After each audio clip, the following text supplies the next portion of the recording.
Welcome to 3 and Out on this Friday. Kevin Thomas, Ben Troop, glad you are with us. No BJ Bennett here with us today. He'll be back on Monday. But, hey, nevertheless, there is plenty to get to, although the words may be smaller on this Friday. There's still plenty to get to here on the show. DJ Shockley, SEC Network, former Georgia quarterback, going to join us.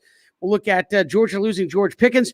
What does that do for the offensive outlook there of the Dogs? Also, Christy Freud, USA Today, and the Draft Network. She covers LSU. She's going to join us. We'll look at LSU spring ball. They've got a quarterback battle going on there as well. So she'll join us coming up. We'll take a look at Georgia Tech. They're in the middle of spring ball. And, of course, you've got the Sweet 16 and the Elite 8 rounds of the NCAA tournament coming up this weekend and on Monday and Tuesday. So we start filling out those brackets for better or worse starting tomorrow at 2 o'clock. You'll hear those games right here on Saturday and Sunday starting at 2 both days. But, Ben, good to be here on this Friday, man. It's been a busy, busy day in the National Football League. We've seen 2 top 10 picks traded, both of them involving the Miami Dolphins. So the Dolphins have been active today. Coach Flores is showing everybody, Kevin, that he didn't just coach under Bill Belichick. He learned from the best. Coach Flores said, when I look at the odds of first-round picks, those guys, they don't pan out just as much as anybody else in the draft, but they do give you leverage, especially if you got a top 5 pick. Now, you think about Miami. Everybody was saying what they're going to do with the 3rd overall pick. If they don't get a quarterback, well, they just got a quarterback a year ago. Flores was like, just calm down. So look at what happened. Everybody was like, they love Jimmy Garoppolo in San Francisco. Because he missed the throw with Emmanuel Sanders in the Super Bowl that San Francisco would have been hoisting up. Kyle Shanahan would have finally got out of the fact that he can't win the big one because he could have won it. So they said, all right. Flores gets on the phone. John Lynch, he says, congratulations, John Lynch, for finally making it to the Pro Football Hall of Fame. Look, we know y'all don't like Jimmy, so let's just stop playing. We willing to give y'all the number 3 pick if y'all willing to give us the number 12 pick, but to sweeten the pot, man, that's a quarterback. So, we know y'all gonna get a QB. We're gonna need a first round pick in 2022, 2023. They said cool. But y'all got Coach Sealer, he went over to the Jets. We also gonna need a 3rd round pick. They thought about it, they said cool. Before Flores could barely hang up the phone, they called Philly. Hey, Philly. Y'all just got Joe Flacco, right? Yeah, y'all believe in Jalen Hurts, right? Y'all got to believe in him because y'all let Pennsylvania go. So why don't y'all just give us that number 6? So think about this. They went from number 3 to number 12 to number 6, and in the process, they gained a 3rd round pick in 2021, 1st round pick in 2022, 2023. They keep Tua. San Francisco going to get one of these quarterbacks. And dare I say, before it's all said and done, Kevin, Miami might be moving again. Miami goes, look, man, we don't even we stay. Listen, we stay in we don't buy homes. And listen, we stay in apartments, condos. That's a month by month lease. That way we got to get out of here. But shout out to Miami. Kyle Shanahan is obviously not in love with Jimmy Garoppolo anymore. And dare I say, Miami is showing the world what you do when you got a top 5 pick. Sure, and again, a lot of talk this whole process been about it's all going to be quarterbacks. We've never seen quarterbacks go 1, 2, 3, 4, and everybody thinks that's going to be the case. Could this be I guess to give up what you gave up if you're San Francisco, you have to get quarterback now, right? I mean, you don't give up 2 future number 1s, a 3rd round this year to move up into the top 4 and say, hey, fellas, we're going to get the number 1 receiver or the number 1 D end on our board, right? I mean, you pretty much are saying if we're giving up that much, it's quarterback or bust for the 49ers. Absolutely. And think about it. I think all the top I don't think Justin Fields have had his pro day yet, but Trevor Lawrence had his own. Mac Jones had his. Trey Lance has had his. Zach Wilson had his today. And I guess, after the tapes came out, people saw what they wanted to see. But Kevin, I'll be saying this all the time. Atlanta moved up to get Julio, and I guess it worked out when you look at what Julio became. Mike Ditka gave away everything. I mean, everything for Ricky Williams. How did that work out? But I think when you look at how fast these quarterbacks come in from college to pro, and they can pick up the pro game, everybody wants a QB. Kyle Shanahan, number one, if you play running back for Kyle Shanahan, you're gonna rush for 1,000 yards. I don't know how but they know they're quarterback away. Joey Bosa's gonna be back. on that defensive line to go along with D4, to go along, with that linebacking core. And I think they look at, you get a guy like George Kittle who's going to be obviously number 1, number 2 tight end. You need a quarterback. And they're saying we're losing with Jimmy Garoppolo, and he makes $35 million a year. Not doing it. We finna get that money off the books as quick as possible. Get one of these young QBs. But Kevin, think about the pressure that QB is already under. They're gonna be saying, they traded 40 acres and a mule for you, 2 mules, 80 acres. And I think that's what adds to the added pressure. But Kevin, these quarterbacks move the needle like nobody. A quarterback in the NFL is like a new young pitcher that got a fastball and a slider that nobody can hit. Everybody wants them. And like I said, Coach Flores go, hey, man, we'll give you the number 3 pick. You want it? We willing to give it to you, but we want future picks. So I just think that Coach Flores and those guys are showing why, they're going to build through the draft, the later rounds. But there's a team at number 4 in Atlanta. I've been reading a lot of reports. If you sold, on Matty Ice, you see what 1 pick can get you. I'm just saying. But Ben, that's a tremendous point, because I'm sitting here thinking, and I said this earlier in the week, if I'm Atlanta and now it seems pretty certain that quarterback's going to go 1, 2, 3, that means at best, unless you get lucky, you're probably not getting the number 1 or number 2. I know people say, well, we like this guy better. Well, when you put together your draft board, from all the people I've ever talked to, you still grade it out and say, this guy was the number 1 quarterback on our board, blah, blah, blah, blah, blah. So at best, you might get the second best quarterback on your board. But you're going to get the 4th pick at quarterback, at least the way it looks now. If I'm Atlanta, I'm like you, Ben. I either move out or I change the course of this draft by not doing what everybody thinks I'm going to do. The Jerry Maguire. I'm not going to do what everybody thinks I'm going to do, which is draft a quarterback. Not going to do it. I'm going to go get somebody else. And then I think that's when you can change the face of the draft. You start seeing guys panic about getting other players, because to me, this is mind-boggling, Ben. Look at the first-round quarterbacks that we've had over the last, 7, 8 years. What is the percentage? You said what? From just 4 years ago, only 1 quarterback is still with a team that drafted him in the last handful of draft. That's so basically, if it goes 1, 2, 3, 4, let's just assume that 3 of those guys, by the numbers, are going to bust and they're not going to work out, right? And you have the 4th option at that. If you're Atlanta, and you have a proven commodity already in your pocket in Matt Ryan.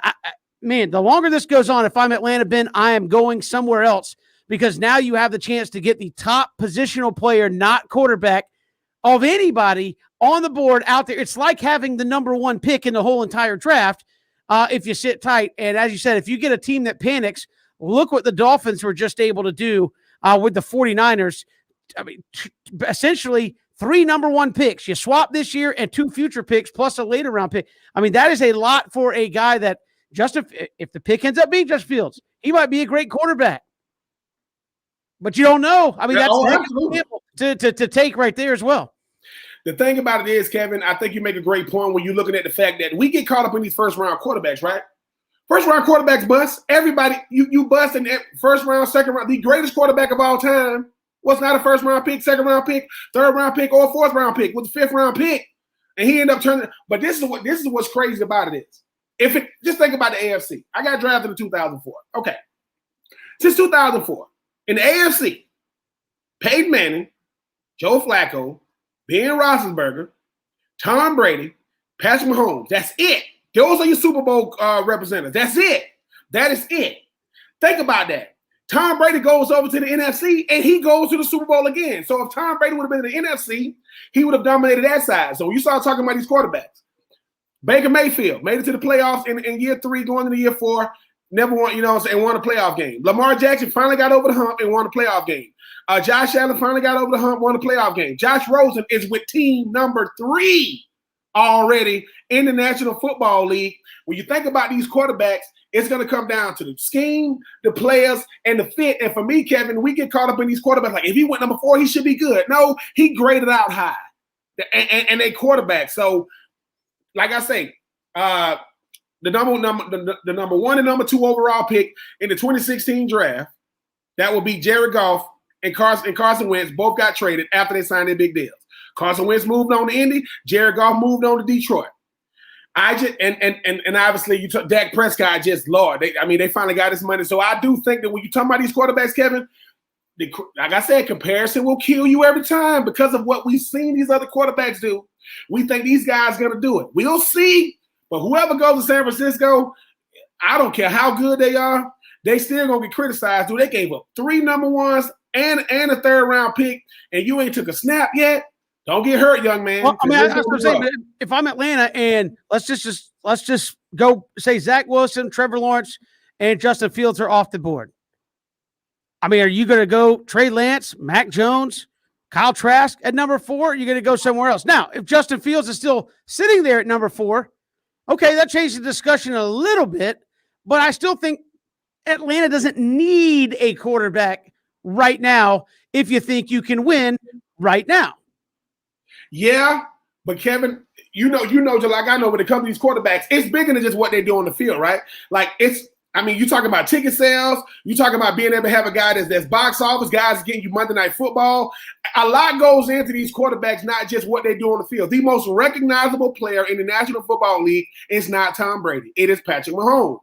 He is the most recognizable player you're going to see. So I think that the quarterbacks is always at they different negotiations because of what they mean to the franchise, to the city, to the league, to marketing, all that stuff goes in. And for me, some people really think Michael Vick is from Atlanta. Michael Vick is from Virginia. I mean, he's from Newport News, Virginia. But you forget, right? So I think, Kevin, Matty Ice has done his job. In 13 years, he's been to 1 Super Bowl, 1 MVP. That might be the best he's going to do. I think if you can get a Justin Fields, he's the only one I would stay in number 4 for. But Trey Lance, Mac Jones, and I love you, Kyle Trask.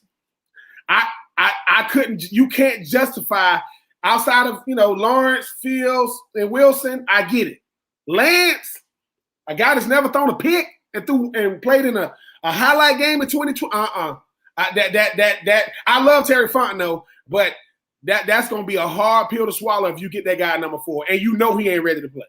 Right. Yeah, I think that's the big thing. Is like, he's probably going to need a little more time to come in and play, and you can still go out and address other areas of your football team. And as I said, potentially have the number 1 pick of every single position on your board except quarterback. You could get, hey, we like this guy's the best tackle. We'll get him. We like this guy's the best guard. Go get him. Best anybody. All those quarterbacks gone, or you can get the 4th potential best quarterback on your board. Again, if I'm Atlanta, I'm not just locked in to saying I'm getting quarterback at number 4. We got plenty to get to here on this Friday. NCAA tournament's coming back. We'll talk some college football. DJ Shockley set to join us. Chrissy Freud, final hour of the program, set to join us on the program as well. We try to get down to the final of the fan voting, Bo versus AP in our running back bracket. That's going to be a whole lot of fun as well. It's 3 and Out all across the Southern Pigskin Radio Network. See us online, ESPNCoastal.com, Facebook, Twitter, YouTube as well. Hit us up on Twitter at Pigskin Radio.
It is 3 and Out all across the Southern Pigskin Radio Network. Kevin Thomas, Ben Troop. Glad you're with us here on this Friday afternoon. We'll hear from DJ Shockley, former Georgia quarterback, coming up in just a little bit. SEC Network as well. Georgia in the middle of spring practice. Of course, lost George Pickens earlier this week to an ACL injury, and he is going to be out for quite some time. So look forward to chatting with DJ about that coming up in just a little bit. But Ben, we've got the Sweet 16 round of the NCAA basketball tournament coming up this weekend.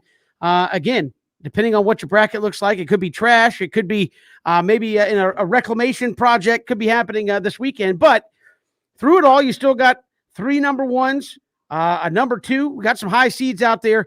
But at the end of the day, you still have a chance for Gonzaga, Michigan, Baylor to push through towards the Final Four with Loyola Chicago and Oral Roberts, kind of those sweethearts of the remainder of the tournament here.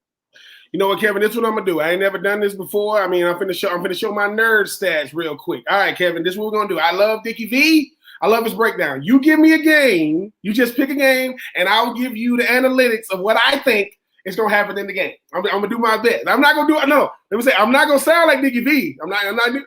But I'm gonna give you my breakdown. BJ will be proud of, and Jim will be proud of my nerd stats when it comes to this stuff. Okay. All right. Well, let's start there. Loyola Chicago with the 8 seed against the 12 seed Oregon State. All right, Loyola obviously beat the number 1, Fighting Illini, who I didn't think should have been number 1 anyway. Oregon State plays a slow down tempo. They like to foul a lot, people. That's basically what I mean. Loyola has 2 Player of the Year candidates, and the thing about Oregon State, they're great at shooting free throws. So what Oregon State does to you, they actually want to be done to them. Why they foul you a lot? Because you don't shoot free throws well. They shoot free throws extremely well. But the thing about Loyola, different than Oregon State, Loyola is used to this position, right? They got a living, breathing mascot. She's a real person. Don't pet her. No, don't touch her. But I'm just saying, for me, Loyola Chicago puts more pressure on everybody, Kevin, because they've been here before. And obviously, this is the only way we'd have ever known about Loyola Chicago. Don't even know if they got a football team. But yeah, that's my breakdown. Loyola Chicago versus Oregon State should be a good one. Yeah, and again, I think a lot of people are pulling for Loyola Chicago to push through and make another little run at it again this go round. Baylor and Villanova, I think this could be one of the games of the weekend.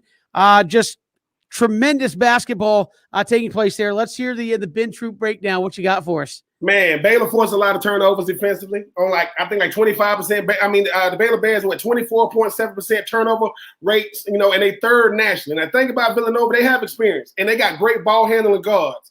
This is the thing though. Baylor makes 41.5% of their threes and grabs 37% rebounds. So the thing is, Baylor plays good D. They're going to make Villanova, they're going to get the ball out of those guards' hand. And the thing is, Baylor is the number 1, people, which means they're really, really good efficiency-wise. So for my money, I do agree, Kevin, Villanova is what everybody expects to do because Villanova has more of a tradition. But Baylor, representing that Pac-12, and the Pac-12 is all over this Sweet 16, I think it is going to be one of your better matchups of the weekend. Yeah, it's certainly. Baylor's in the Big 12, Ben, not the Pac-12. I'm sorry. I apologize, Baylor. I'm thinking all Pac-12 today. I will get these conferences right. Y'all they started on time. I'm thinking football. I almost let it go, man. You were on such a roll with the stats. I'm like, man, I got the 12 right. I just got the first 3 letters wrong. My fault. Yeah, Ben's got the stats. Arkansas and Oral Roberts. Eric Musselman doing a great job there at Arkansas. Oral Roberts certainly the 15 seed sitting here in the Sweet 16. Certainly the Cinderella of the tournament so far. Kevin, you're going to like this. This is a rematch. Arkansas played Oral Roberts in the regular season, and obviously Arkansas came out on top 87-76. And BJ like this: 67% of the time, the team that won in the regular season wins. Obviously in the tournament, Arkansas want to play fast. Oral Roberts is the number 1 free throw shooting team. And if you've seen Oral Roberts, what do they got to lose, people? They're in the Sweet 16. Oral Roberts lost. Okay, they're in the Sweet 16. And I think that this Arkansas team is obviously superseding expectation. But Arkansas wants to stay away from fouling these guys because they're number 1 free throw shooting team. But for my money, they're gonna take Oral Roberts is gonna take Arkansas down to the wire because they just won't go away. Up by 10, down by 10. These guys are gonna play for a lot. Should be a really, really good game. And those are always the fun teams to watch because obviously everybody's trying to win in the NCAA tournament. But Ben, as you know, when you get to this round, everybody's had a chance to sit back, whether you're Oral Roberts, whoever, or say, look, hey, we're in the Sweet 16. literally, I know sometimes coaches say, hey, nobody expects us to be here. It was us against the world. All that nonsense that we try to feed our teams to make them play. Well, it's true. It's like everybody thinks we stink. Coach, you've only lost 4 games. It doesn't matter. But literally, if you're Oral Roberts, you look at your squad and say, guys, just go out and play. If we play the way we've played to this point, we got a great shot. But just go out and play, have fun, man, because, again, literally nobody expects you to be here. And, Ben, to me, those are like the most dangerous teams where it's, hey, win, lose, whatever, just go out and play. And if we win, it's a great upset. If we lose, nobody expected it to happen for us. Man, you was one of the top 64 teams. I don't want to hear that us against the world. No, you know who really is mad? The first 4 out. Those are the ones. Like I'm number 65 to 68. No, I don't want to hear that stuff. You were one of the top 64 teams, which means you were good enough to make your region, and you just got to win your region. Oral Roberts, don't get out of here with that us against the world stuff. Go out there and make it happen. Cinderella, do she make it all the way to the ball? We will see. Yes, absolutely. One more, Ben. We'll get the other 4 later in the show as we go along here this afternoon. But Houston and Syracuse. Jim Boeheim doing a great job coming out of the ACC. Hard to believe that the kind of season they have. They are the only ACC team left in this thing against a good Houston team. This, again, I know I said Baylor-Villanova may be the matchup of the weekend. I think this one in Michigan-Florida State right there for a solid number 2 is the next best game you're going to see all weekend long. I mean, the main thing for Houston, they got to slow down Buddy Boeheim. I know he's the son of Jim Boeheim. He can play. Like, this ain't one of those, oh, well, of course he's going to start. No, his last 6 games, this is his points. 25, 30, 31, 27, 24, 26. He can put it in, he can put it in the rack. But Houston is the 4th official team in this thing behind the Zags, Baylor, and Michigan. Houston ranks number 1. Kevin, you're like this. Offensive rebounds. You talk about extra possessions on the offensive side of the ball. Kevin always likes the fundamentals of basketball, people. Going up, get the ball, but do it on the offensive side of the ball. Exactly. Bring it down. Buddy Boeheim is a player. And I know he's the son of Jim Boeheim, but he's a player. I think this is going to be a good one. Number 1, Syracuse being the only team left in the ACC just seems weird because you got a bunch of Pac-12 teams. No, excuse me, Florida State's left. Syracuse to Florida State. So I just think that BJ, if he was here, yeah. BJ would have been like, really? Got me. We sorry, BJ. But I think this is going to be a good one. Houston understands they got to slow down Buddy Boeheim. I don't think he's going to stop him. But Houston being the number 1 offense, that means the dude. They getting extra possessions, keeping them in games. Forget the defensive side of the ball. But yeah, I do think this is going to be a good one. Coach Boeheim wants to prove he's not a one-trick pony. I don't need Carmelo Anthony to win it. If his son takes him back to the Natty and win it, we'll never hit the end of it. That's true. And again, to me, Syracuse is always one of those teams that I have a hard time picking in the tournament because much like Virginia, they're a grinder team. And if there's one thing you hate in a bracket, it's a team that's just like, hey, they may not be better, but they're going to grind you every possession. And it's like, it could come down to, because they're just going to wear you out and say, hey, we're going to hold this ball for 25, 30 seconds. We're going to make you play, defense. We're going to play defense on you 30 seconds or so, make you work to get a good shot. And it's not going to be easy. And that, to me, they've always been a tough kind of team to predict in the tournament, because if it goes bad, they get behind. It's a different story. But, man, if they're in it and they're grinding on you and wearing you out, they are a tough team to beat. We'll get to the other 4 teams coming up later in the show. Didn't mean to disrespect Florida State. But as you said, Ben, only 2 teams from the ACC left in this Sweet 16. We've seen years where ACC's had half the Sweet 16 left. Had nearly half of the teams remaining when it gets to this point. This year, not so much. We'll come back. We'll look later at the final 4 games in the Sweet 16 round as well. But coming up next, DJ Shockley, SEC Network, former Georgia quarterback, going to join us. How big is that loss of George Pickens to that Georgia team, and how do they move forward in the aftermath of that loss? He'll join us next. It's 3 and Out all across the Southern Pigskin Radio Network.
Welcome back, 3 and Out on this Friday. Kevin Thomas, Ben Troop, glad you're with us all across the Southern Pigskin Radio Network. Again, a lot of Falcons there at Zach Wilson's Pro Day. We'll look more at that later in the show. Terry Fontenot, Arthur Smith, Dave Ragone, all there checking out Zach Wilson and watching him throw. So we'll get to that coming up in just a little bit. But joining us here after a tough week there at Georgia Spring Practice, losing George Pickens, former Georgia quarterback, now with the SEC Network. DJ Shockley joins us here on 3 and Out. DJ, welcome to the show. How are you? Pretty good, fellas. How about you guys? You guys doing all right on this Good Friday? We are doing fantastic. We are glad to be talking football with you. And certainly up at Georgia, you lose George Pickens. That's your go-to receiver as a quarterback. Your number one guy goes down. What goes through your mind when that happens? You know what? When this happened, I tried to find a silver lining in it. And of course, you don't want your top guy to go down. He obviously, I thought, would be a top 15 pick next year if he had the chance to play in next fall. But I think from the quarterback standpoint and for a team standpoint, I think this is probably best case scenario for you. I mean, you don't want your guy to be hurt, but at the end of the day, this happened in the spring. This happened really early. So now you got other chances for guys to step up and fill that void. Now, JT Daniels has a chance to work with some of these guys to build that rapport. And now some of these guys who are receivers who expected to be the third or fourth guy, now your role increases. Now you say, okay, who's going to be the alpha male now? Who's going to be the number one?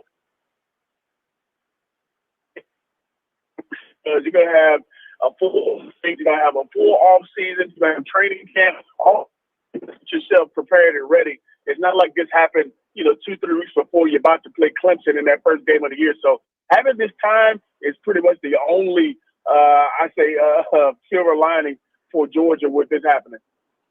And DJ, how much better does it make the competition? I do agree when you talk about the fact that teams look at players the same way coaches do. We know who the top guys are, but when the top guy goes out, it makes everybody kind of nervous. It's number 2 go to number 1, number 3 go to number 2. It's not that simple. It's who's going to separate themselves. So how much better is that competition going to be, especially when you're looking at the cornerback position for a Georgia team that you literally replacing everybody?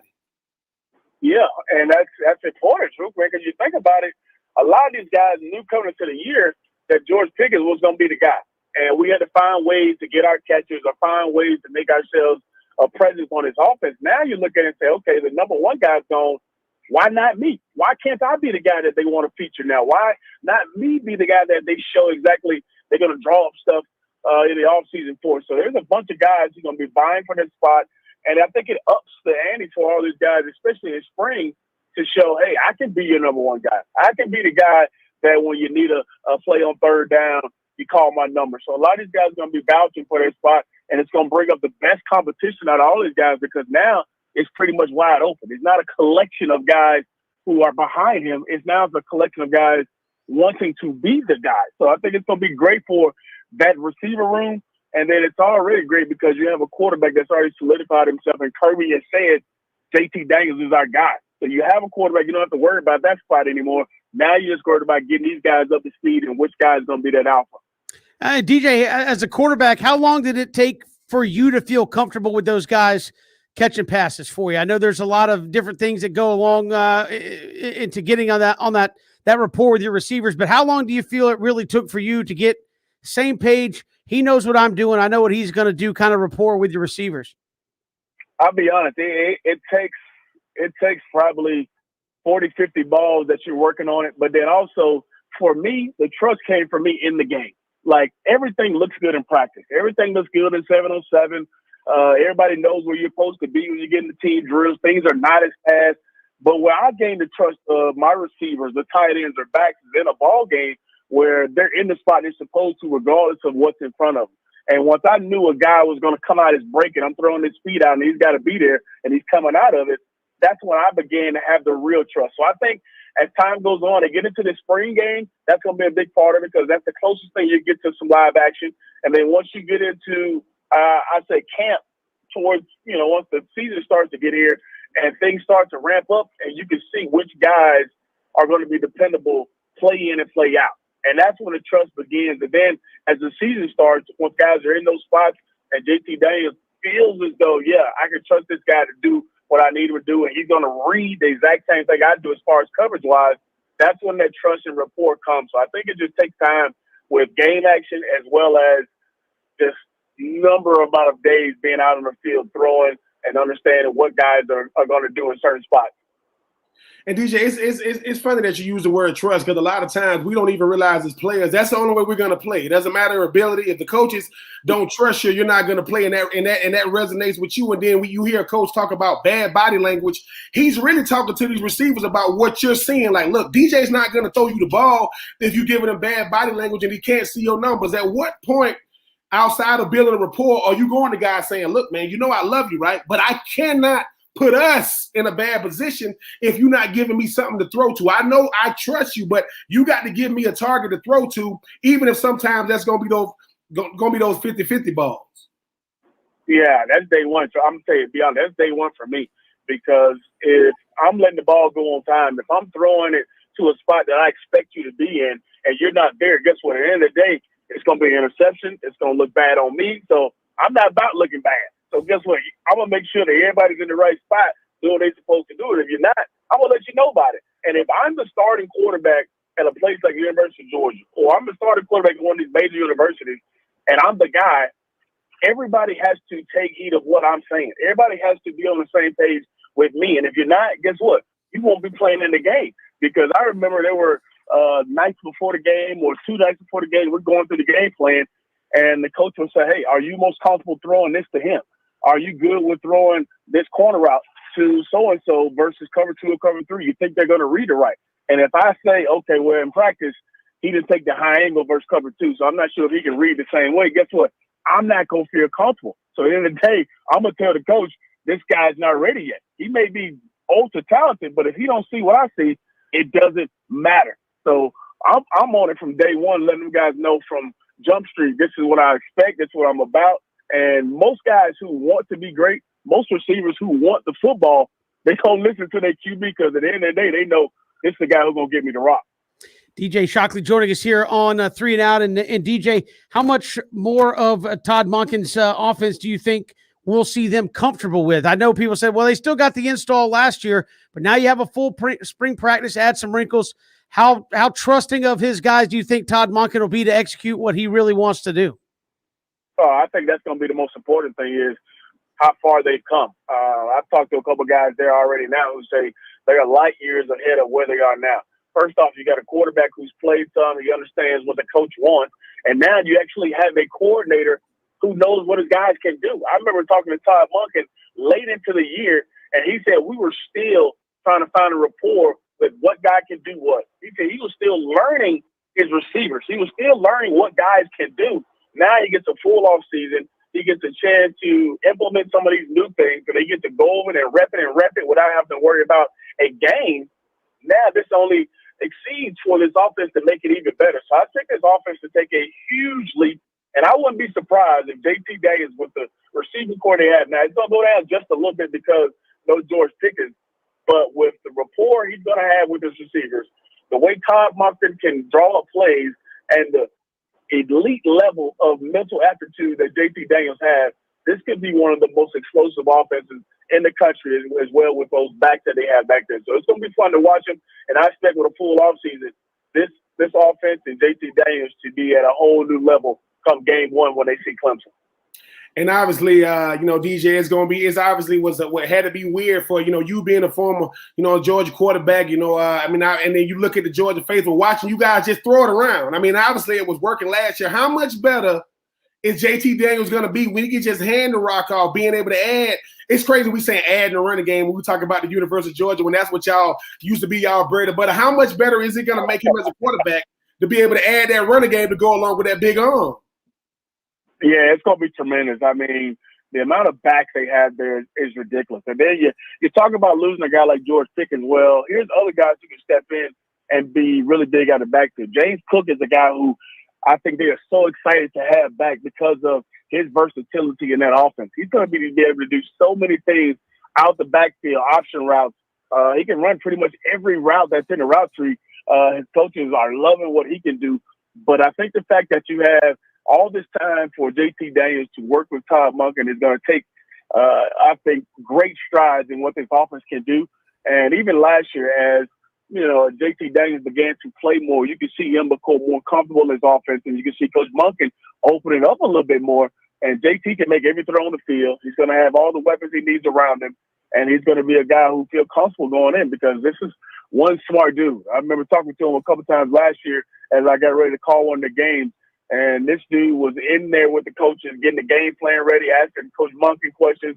And Coach Monken said he had to kick him out a couple times just so that he can relax his brain because he's so smart with it. So this is going to be a guy that's going to take, I think, tremendous steps with this offense, and everybody around him is going to absolutely reap the benefits. DJ Shockley joining us here on 3 and Out. And DJ, obviously it's the University of Georgia, so there's going to be a lot of pressure, but you just read around and look at the expectations for this team about how you got to beat Clemson and you got to have to beat Alabama. It's college football playoff or bust for this team.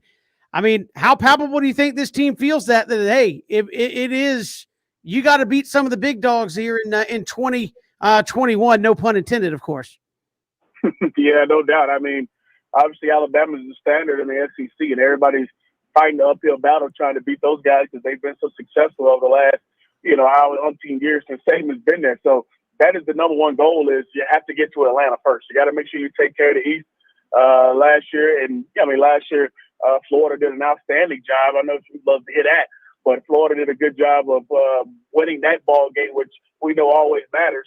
But this is a huge year for Georgia. And I think the expectations with what they have coming back on the offensive side of the ball, having a couple key pieces come back on the defensive side of the ball. Now, the secondary is a sore spot for them because they lost a bunch of guys in the draft, a lot of guys leaving. That's going to be the only spot that everybody's going to say, okay, here's a weakness for the Georgia defense. But other than that, you look around the last 2 seasons, offenses have carried teams to national championships. And if Georgia can put up 35 a game, that puts a lot of pressure on opposing teams. So I think the expectations for Georgia fans is to play in the college football playoff, no doubt, and have an SEC championship and finally get over that hump of beating Alabama. And DJ, I mean, you talk about JT Daniels and what he means to this offense. I remember when you came out, Mark Richt had to make you a priority. When did you finally get it? Because people, like you say, everybody wants to be at the University of Georgia. Everybody wants to play quarterback for the University of Georgia, not realizing when you were at the University of Georgia, I'm sorry, I don't know if Michael Vick was the quarterback with the Falcons, but you were more famous than him. That's just how it goes. No pun intended to Mike Vick. At what point did you realize, dude, I love being me, but it ain't easy being me when you look at the fact that the hopes and dreams of an entire fan base and university resides on my shoulders. Yeah, that's big, man. To be honest, I didn't even realize it until I left the university how much that position holds, not just to people who are at Georgia, but all around the country, and how big it is to play quarterback there. And once you figure out that, hey, this is a position that's highly coveted, and a lot of people want your spot, you understand what it takes to be great. And I think over that last year when I was there, I got a chance to sit back and see it from the previous years when David Green was the guy. And when I got my opportunity, I wanted to make sure I seized it because I knew being the guy in this position holds a lot of merit. And I wanted to make sure that I gave these guys everything that I had. And I think JT Daniels, once he finally had the chance to see the University of Georgia, when he's thinking about leaving USC, I think he understands how big of a deal it is to be the quarterback there, but also hold your own and know that, hey, everybody looks at you for every situation, good or bad, and you got to make sure you uphold that standard. And I think once you leave, you realize it even more. But I think he understands what it means to be a quarterback there and hold that mantle. DJ Shockley joining us here on 3 and Out. DJ, finally, speaking of quarterbacks, since Ben brought it up, we're getting close to draft time. If you're the Falcons, are you drafting a quarterback? Nah, I'm not drafting a quarterback just yet. I think they draft a quarterback for sure, but with that number 4 pick, I think they have way more needs. And then after restructuring that deal of Matt Ryan, he's going to be around for at least another 2-3 years. And if you draft a guy at 4, for me, and you draft a guy at quarterback, to me that says this guy has to play immediately. And I don't think the Falcons are ready for that. And I think they showed that by restructuring that deal, they believe they can still win with Matt Ryan. And I think they do draft a quarterback, but just not at number 4. DJ Shockley, our guest here on 3 and Out. DJ, always a pleasure. My friend, we'll talk to you soon. Thanks much. All right, folks. Appreciate it. Have a good weekend. Will do. DJ Shockley joining us here on 3 and Out. Always good to talk football with him. We'll come back with more 3 and Out on the Southern Pigskin Radio Network.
It's 3 and out all across the Southern Pigskin Radio Network. Good to have you along here on this Friday. A lot to get to still here on the show. We'll chat with Christy Freud, USA Today, the Draft Network. She covers LSU. We'll get the latest with spring practice there at LSU. They've got a quarterback battle going on there for the Tigers. We'll get the very latest there coming up. Also, it's down to 2, and then there were 2. Our final matchup in the running back bracket, college football running back bracket, Bo Jackson, Adrian Peterson. It's come down to this. We'll get to the fan voting and more as we get to that coming up in the final hour of the show. Also, more college football this weekend. Big weekend in the SoCon. Savannah State playing this weekend, Ben. They've got a home game for the first time in quite some time, and they'll be playing this week against Middle Georgia. So a little bit of college football going on right here on the coast. I'm happy for those guys for Savannah State. Sean Quinn couldn't be as great as he is as a coach, even better individual. I remember one time, Kevin, we interviewing Coach Sean Quinn. He told us, I just got done painting the locker room. Wait, what? Yeah. I had to go ahead and get my paint on. But I'm happy for these Savannah State guys. I'm happy for Middle Georgia because when you have, like I said, I keep going back to it. You take something that a young man, a young lady loves, especially you go to college to play for athletic scholarship to do what you love, and it's taken away from you. And you telling an 18 to 24-year-old, just be patient. Wait, what? What is that? I don't even know what that. That's like telling, and I'm not comparing the two, but telling an 18 to 24-year-old to be patient is like telling an 8 to 12-year-old. There's going to be they play the same video games that they want to play. I just think that the job that the essential workers did, the job that everybody at Savannah State did to get to this point, to stay the course, perseverance and consistency wins the race. Happy for those guys. I am not looking forward to watching those guys really get to hit each other because Kevin, it's going to be some head banging out there just from the excitement of it. So I'm happy for those guys. Sean Quinn, man, great coach, even better man. Looking forward to those guys getting in on Saturday.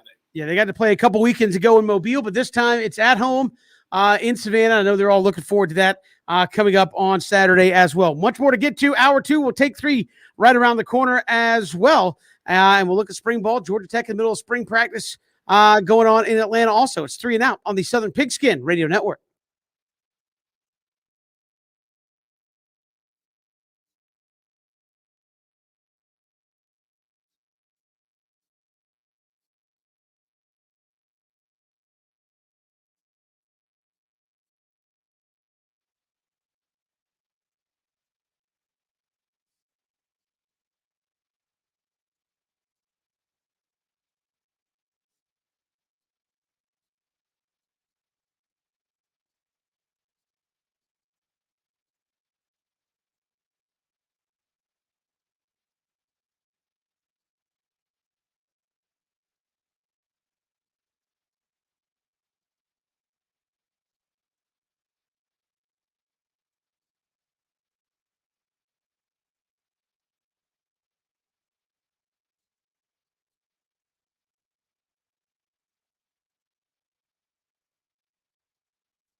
Welcome back. Hour 2, 3 and out, all across the Southern Pigskin Radio Network. Kevin Thomas, Ben Troop.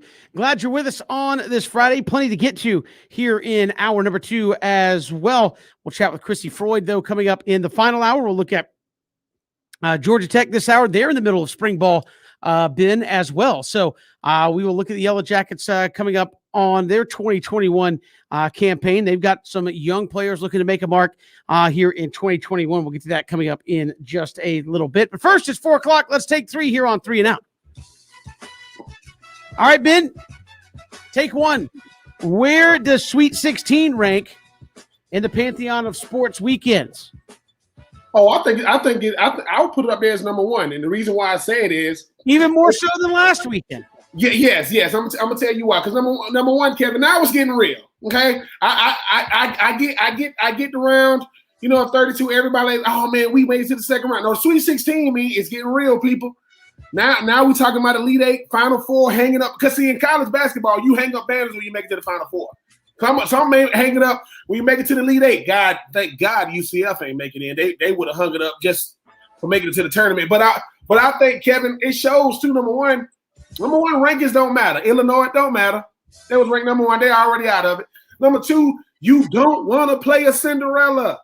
You just don't want to do it because we call them Cinderellas. They don't look at themselves as, Kevin. But I think I'll put it up there as number 1 because there is no greater time, in sports when you talk about the Sweet 16, when you talk about all these teams are deserving.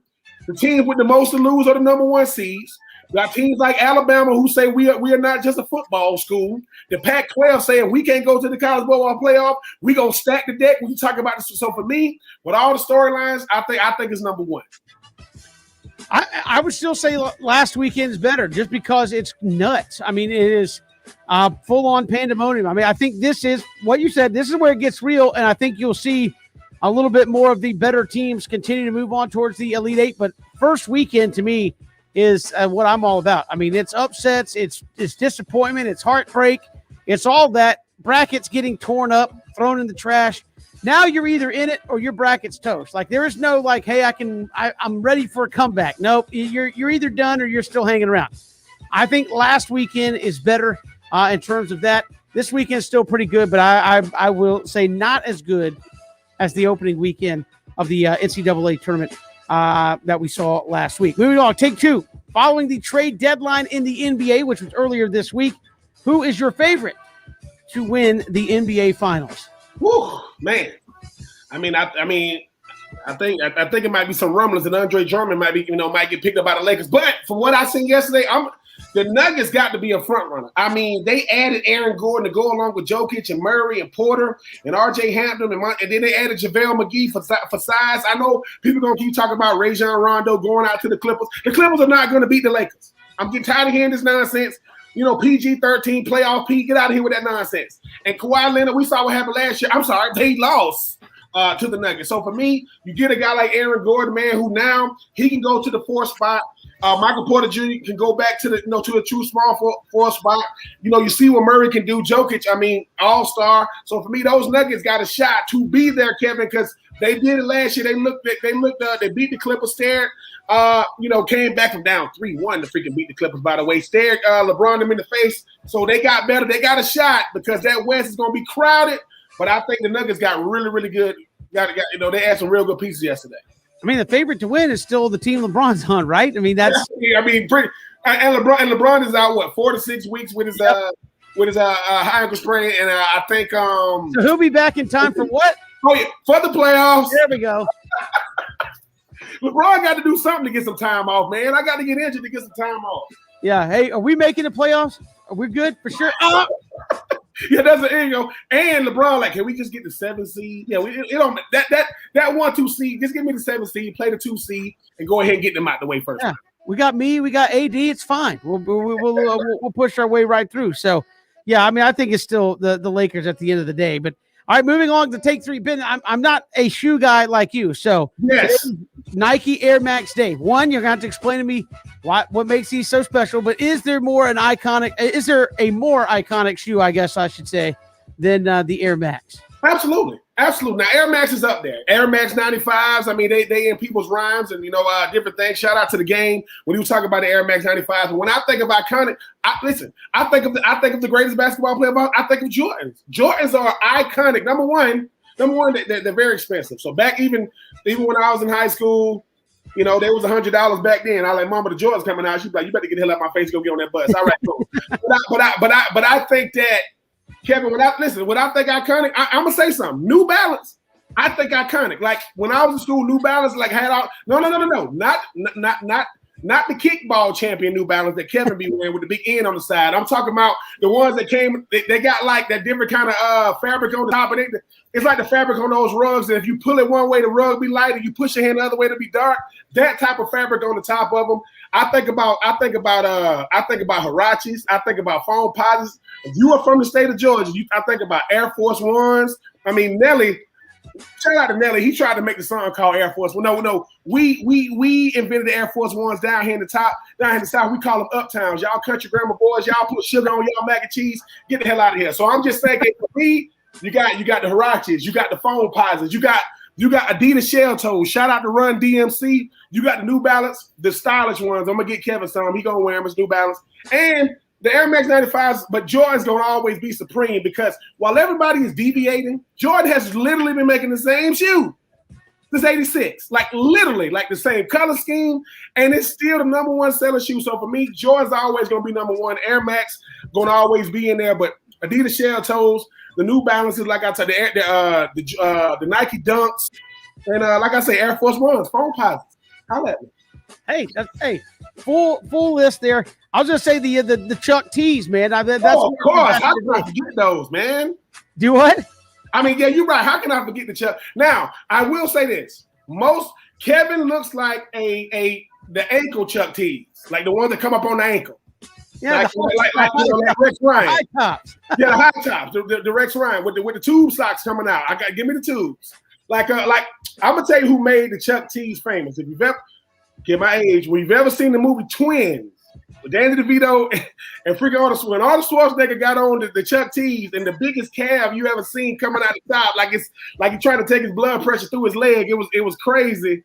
But I'm a low top a Converse guy. So I do like the All Stars, but I like the low top leg. And shout out to the Converse, which used to be the number one basketball shoe before Michael Jordan came through the league.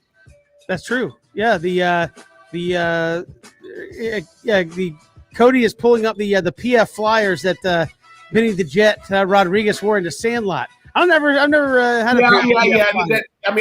got the wagon, but I never got the shoe. I mean, I BKs though. Let me see this nonsense.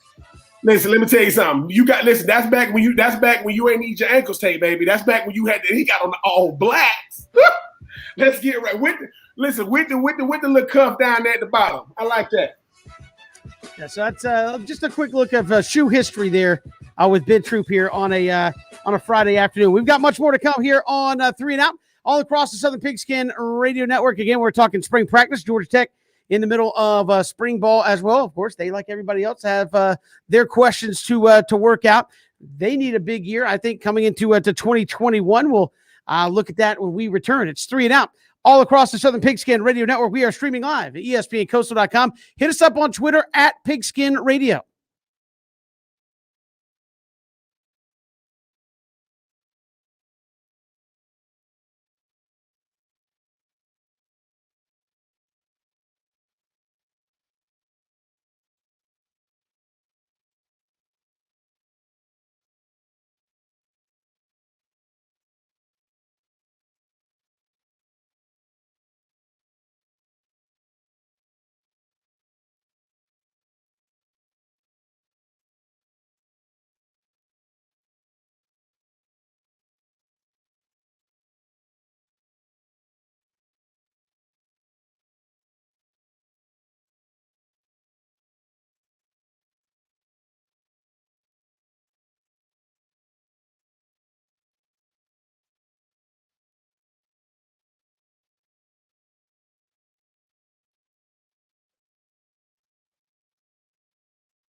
It's great to be here with you on this Friday. Kevin Thomas, Ben Troop, glad you were with us. No BJ Bennett. He'll be back with us next week here on 3 and Out.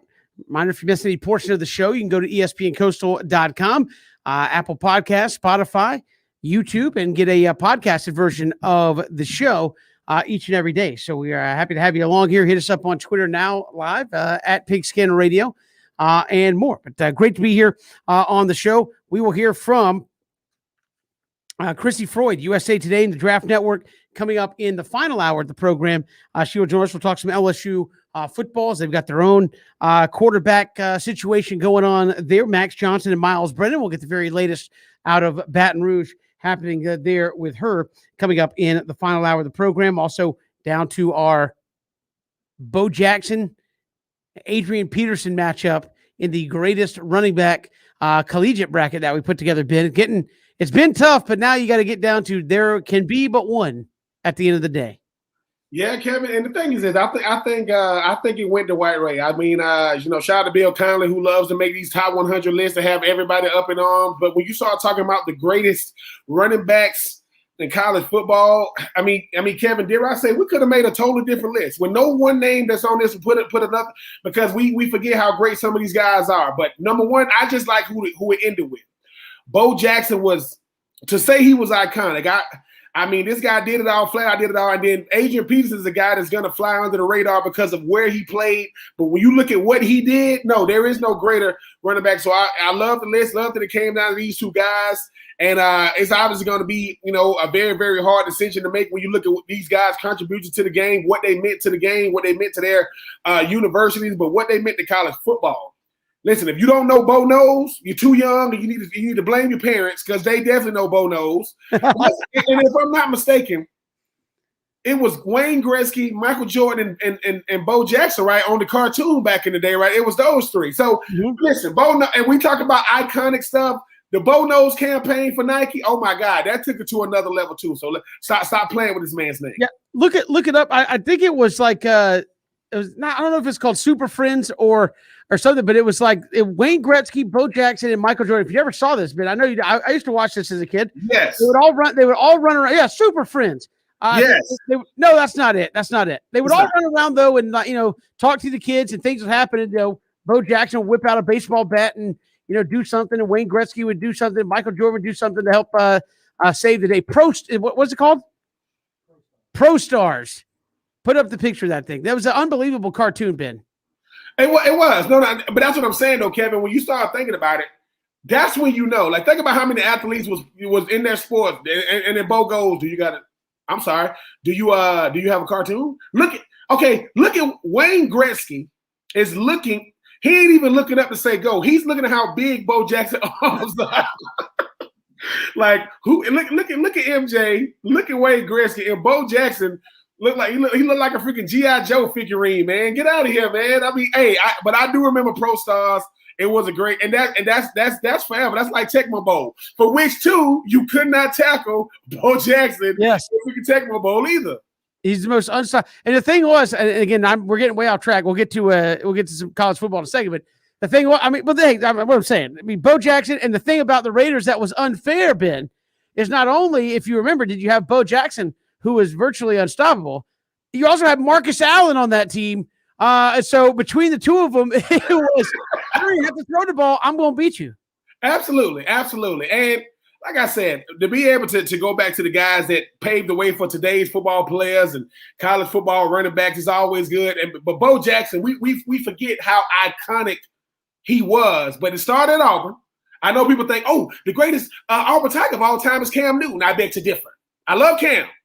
But Bo Jackson is the greatest Auburn Tiger of all time, and Cam would agree to that. I'm just saying, Bo is the man. Yeah, Bo walks into that stadium. It's like, here you are, Mr. Jackson. It's we're glad to have you here. No, but just maybe you mentioned that. I was like, yeah, I remember that cartoon when I was a kid. It was totally awesome. So we'll get down and we'll pick the final voting. We'll see what the fan vote did. We'll pick that coming up a little bit later. But we've talked a lot of spring ball this week. Georgia Tech in the middle of spring ball. Ben, this is a team, Jeff Collins and company, that they're looking to take a step forward, right? I mean, you sold the sizzle, right? I mean, you've come in as Jeff Collins. You've sold the sizzle. You've got some recruits. You got Jeff Sims, who came in 4-star quarterback, played a lot for you as a true freshman last year. You got Jahmyr Gibbs, Gatorade All-American 2020 freshman, All-American in college football last year. You had a true freshman left tackle. You've sold the sizzle on some big-time players. Now I think 2021, even though you may not feel you're there, it's time to cash in on a little bit of stake. And I don't mean winning the ACC, but I think you got to win more than 3 games. And I know some people say, well, maybe that's not possible. I think you got to take a step forward, though, if you're Jeff Collins, and show that, okay, I can recruit. We all knew that already. Now I got to be able to win football games. Yeah, and Kevin, I mean, everybody's going to get the mulligan year one, right? I mean, it's a rebuild. You got to go out there and win with guys that you didn't. He didn't even have tight ends on the roster when he first got there. I think last year, having Jeff Sims, a true freshman quarterback, bought him another year.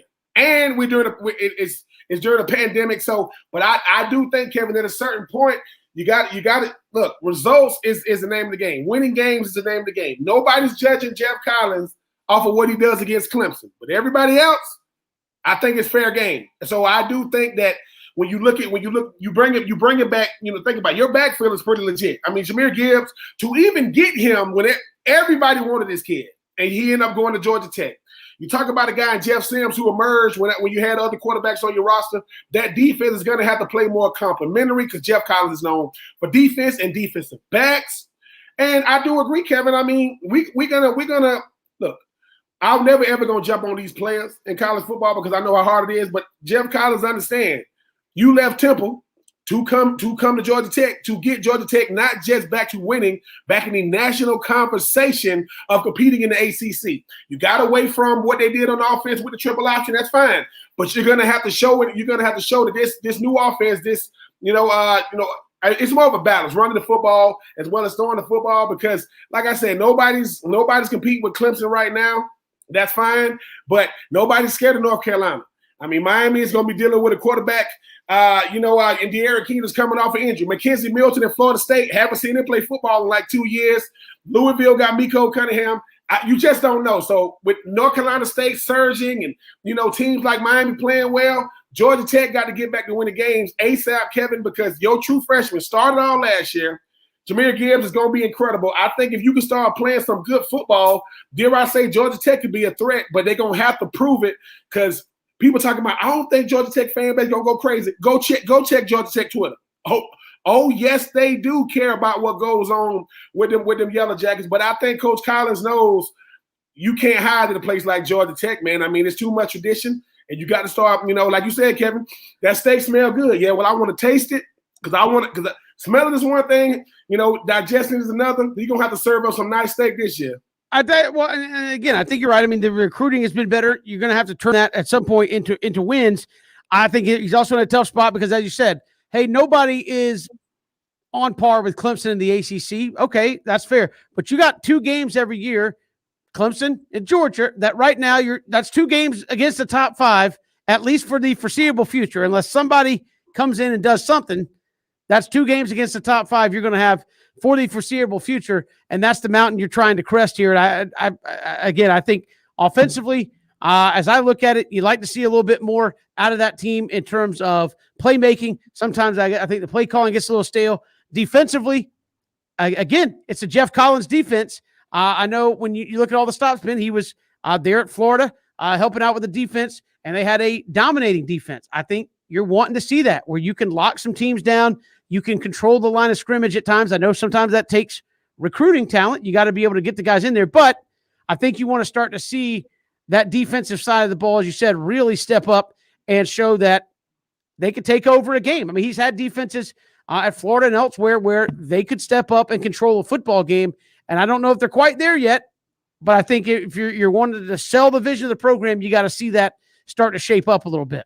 Well, absolutely. And let me go ahead and say this too. I mean, Georgia Tech recruits well.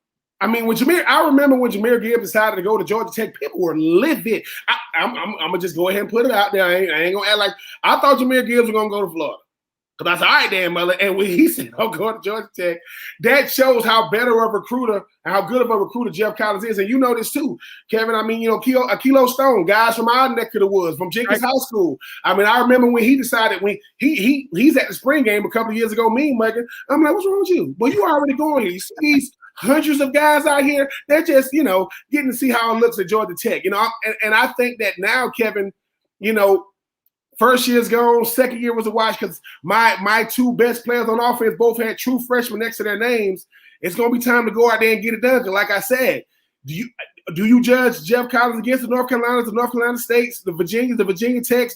Absolutely, because those teams are in the same boat trying to bridge that gap. Everybody trying to bridge that gap between them and Clemson. But I think that outside of that, I think Coach Collins is the guy for the job. But that pressure cooker is coming now. And I think, too, everybody was like so happy to get away from the triple. I bet you they missing it now because it created stability in an offense that was rough for they caused problems for everybody in the ACC. For one game of the year, hey, dude, get your knees ready because they come and play in and play out. And we forget ACC championships games later. Oh, it does work. Yeah, so I think that now it's getting back to what they're doing, more of a traditional sense on offense. But that defense going to have to play – better just to keep them in game for their offense to get going more till they find an offensive identity. But Jahmyr Gibbs is going to be – I think this kid is going to be phenomenal by the time his career is over. And having former players on the staff like Choice and those guys that was here when Georgia Tech was winning, even though they ran a different style offense, I think the message is resonating, Kevin. But Choice and I already told him, look, fellas, 2020 is out of here. We're going to have fans in the stands 2021.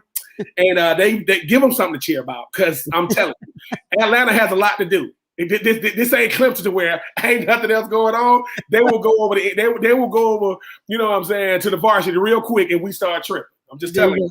And they got the spring game coming up on April 23rd, so a little bit less than a month from now, they will be back in their spring game. And just some other side notes out there, five-star athlete Malachi Starks out of Jefferson committed to the University of Georgia.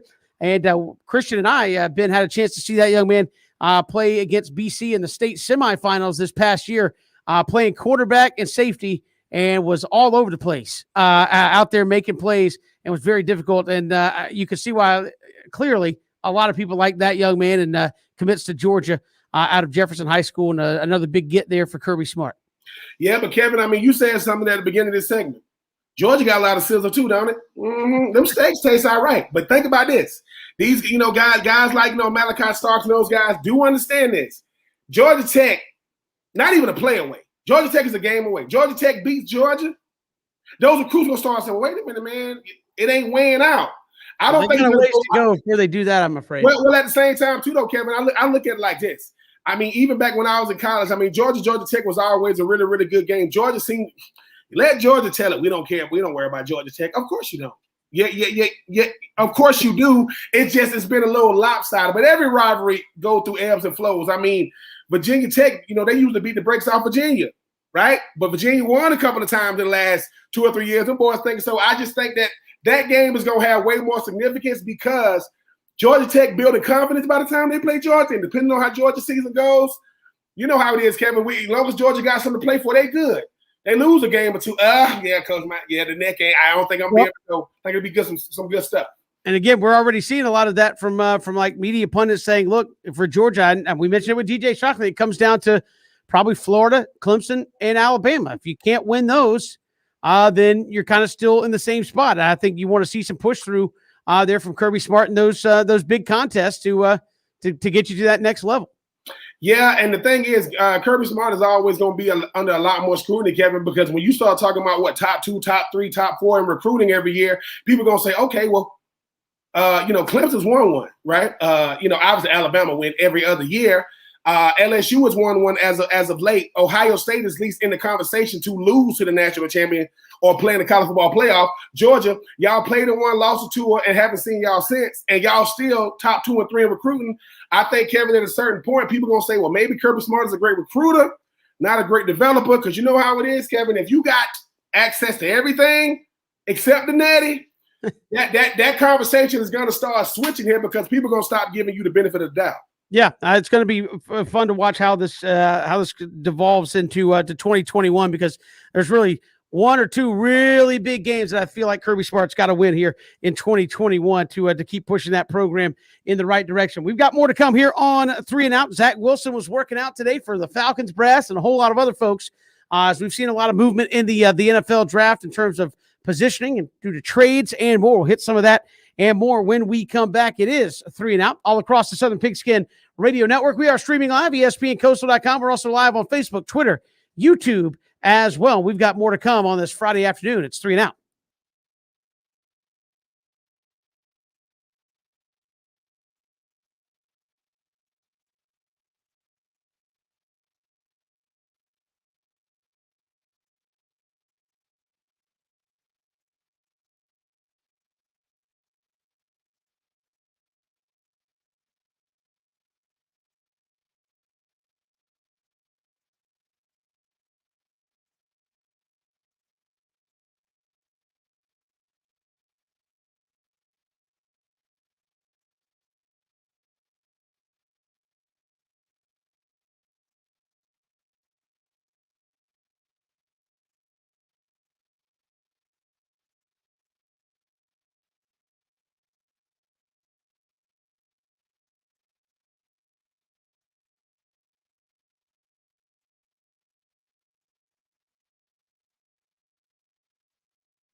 It is 3 and Out all across the Southern Pigskin Radio Network. Kevin Thomas, Ben Troop here with you. Glad you're making us a part of your day.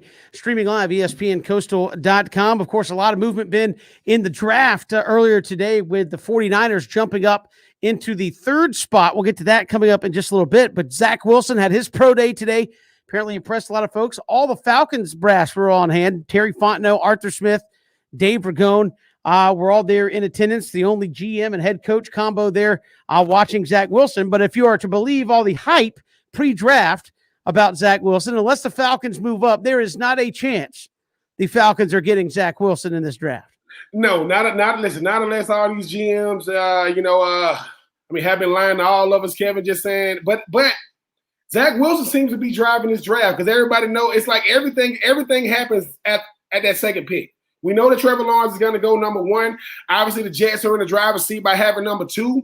I mean, unless San Francisco just has, a skill position player, not a quarterback in mind, they definitely moved on from Jimmy Garoppolo trading out of that 12 spot to move up to number 3, with the Miami Dolphins. And Atlanta might be under pressure at 4. Like, because you know how it is, Kevin. I mean, every business is creatures of habit. It's like if an iPhone comes out and freaking, Verizon, T-Mobile got to do it. I mean, it's just everybody got to have it. So I think because Zach Wilson seems to be, that number 2 guy, because people keep saying it's going to be Zach Wilson, it's going to be Justin Fields. I will say this. Trevor Lawrence is going 1. Zach Wilson obviously impressed today with Fontenot and those guys being there. Arthur Smith and those guys, Dave Ragone being there. I don't think the Jets let him get out of town. That's just me. Now, when you think about San Francisco, I think San Francisco would get a guy like Trey Lance. I think they'll get him, which means if Justin Fields is there at 4, it's going to be hard to pass up on him, even if you are, because I will say this, Kevin, I mean, you always talk about tradable pieces in baseball. Well, I guarantee you Justin Fields will be a tradable piece if you get him and you just decide to move on from him because of a guy, because, even if you are a number 4 overall pick, you're not going to beat out Matty Ice. I don't care who they get at quarterback. They're not going to beat out Matty Ice strictly from a veteran standpoint and a number standpoint. When I say numbers, I'm talking about the numbers against that salary cap. So, yeah, Kevin, Zach Wilson, I thought it would be Trevor Lawrence and Justin Fields show. It seems to be Zach Wilson. The Jets kind of in the driver's seat right now, and no matter what, the Jets are known for booing their pick. But they haven't had a quarterback since Mark Sanchez. And I thought Sam Darnold was going to be it. But, yeah, Zach Wilson seems to be the guy this year, Kevin, not named Trevor Lawrence, who's going to decide, dare I say, the draft after pick number 1. Because if the Jets get him number 2, I think, Kevin, that we're going to have 4 straight quarterbacks go. Let me say this. If Trey Lance, if it goes Zach Wilson 2, Justin Fields 3, I don't know. I don't think Fontenot will get Trey Lance. I mean, I could be wrong, but I don't see them getting him. Again, because to me, he may have the skill set, but to me, Ben would seem to be more of the project guy. To me, if I am just hell-bent on taking a quarterback at number 4, right? Why not look at a guy like Mac Wilson, who's played at Alabama, Mac Jones, excuse me. I say all these guys, Zach Wilson, Mac Wilson, Zach Jones. No, Mac Jones at Alabama, played in big games, played in a pristine program at Alabama that's churning out NFL talent. You obviously win against guys like that. To me, will be the guy that would step in and be able to at least make the throws, make the reads, and jump in right away and be best ready to play. Of the guys that will be remaining in that pick. To me, though, you've got Matt Ryan, though. As DJ Shockley said, you restructured his deal to help you out on the money end. I just don't. I'm telling you, if it goes quarterback, if I'm Atlanta, I don't know if I'm doing it. Maybe I get a quarterback later in the draft, but if I have my pick of anybody else non-quarterback in the draft, I am very tempted to go ahead and make that pick and make my team better now while I still have Matt Ryan with some good years left and a little bit of tread left on the tires. Yeah, and surprise, you talk about people talk about the Tampa Bay Buccaneers within that division. The Tampa Bay Buccaneers, outside of being the only franchise to host a Super Bowl and win it, they just signed all 22 starters are back. All on offense and defense are back. So I just think that you're right, Kevin. When you're looking at that division, Yes, Jameis Winston's probably going to beat out Taysom Hill to be the starter in New Orleans. I don't know what's going on in Carolina right now. I don't know if they've fallen out of love, with Teddy Bridgewater. But you have to compete now, and it seems though the only money you're gonna have to spend is in the rookie salary cap because every free agent that you brought in, are cap friendly guys, and were fringe guys on the teams they was on. They weren't high money guys. So yeah, I do agree. If this isn't a guy that going into this draft you want, I like Mac Jones. But if he wasn't a guy that you thought would be, a guy to help transcend your franchise in the next year or so, I do agree. Go get one of these, it's about offense. Go get one of these skill guys. Because if Matty Ice is the guy, go get a skill guy or do what Miami just did. Trade down, get some more picks. Because it's going to be loaded. Because I do agree, Kevin, if Mac Jones or Trey Lance go to Atlanta, I'm like, Terry Fontenot, man. Like, and now I know people are going to say this. Well, Terry Fontenot, he got Taysom Hill. Yeah. But Taysom Hill played with Drew Brees his whole career. It's not like Taysom Hill was the guy. Taysom Hill was a guy that they brought in for that trick stuff. And it's worked. But Trey Lance, if he ain't playing Atlanta. You didn't get Taysom Hill been at 4 overall. I mean, no. So the 4th overall pick might as well be the number 1 pick, depending on because number one to Trevor Lawrence, Zach Wilson, and Justin Fields gonna go 2 or 3, depending on what happens.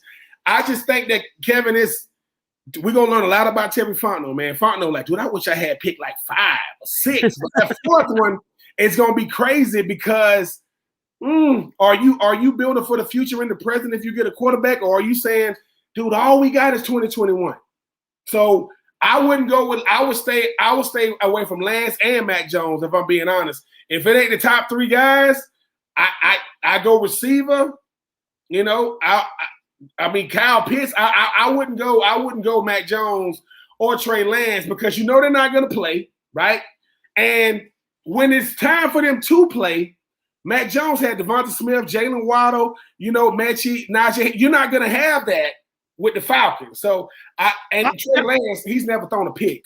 You may not be far off, though. You got a bunch of Alabama guys out there already. So, you may not be far off if you go back. Well, he got 2 receivers that he probably grew up watching that's on the team right now. And probably he's young.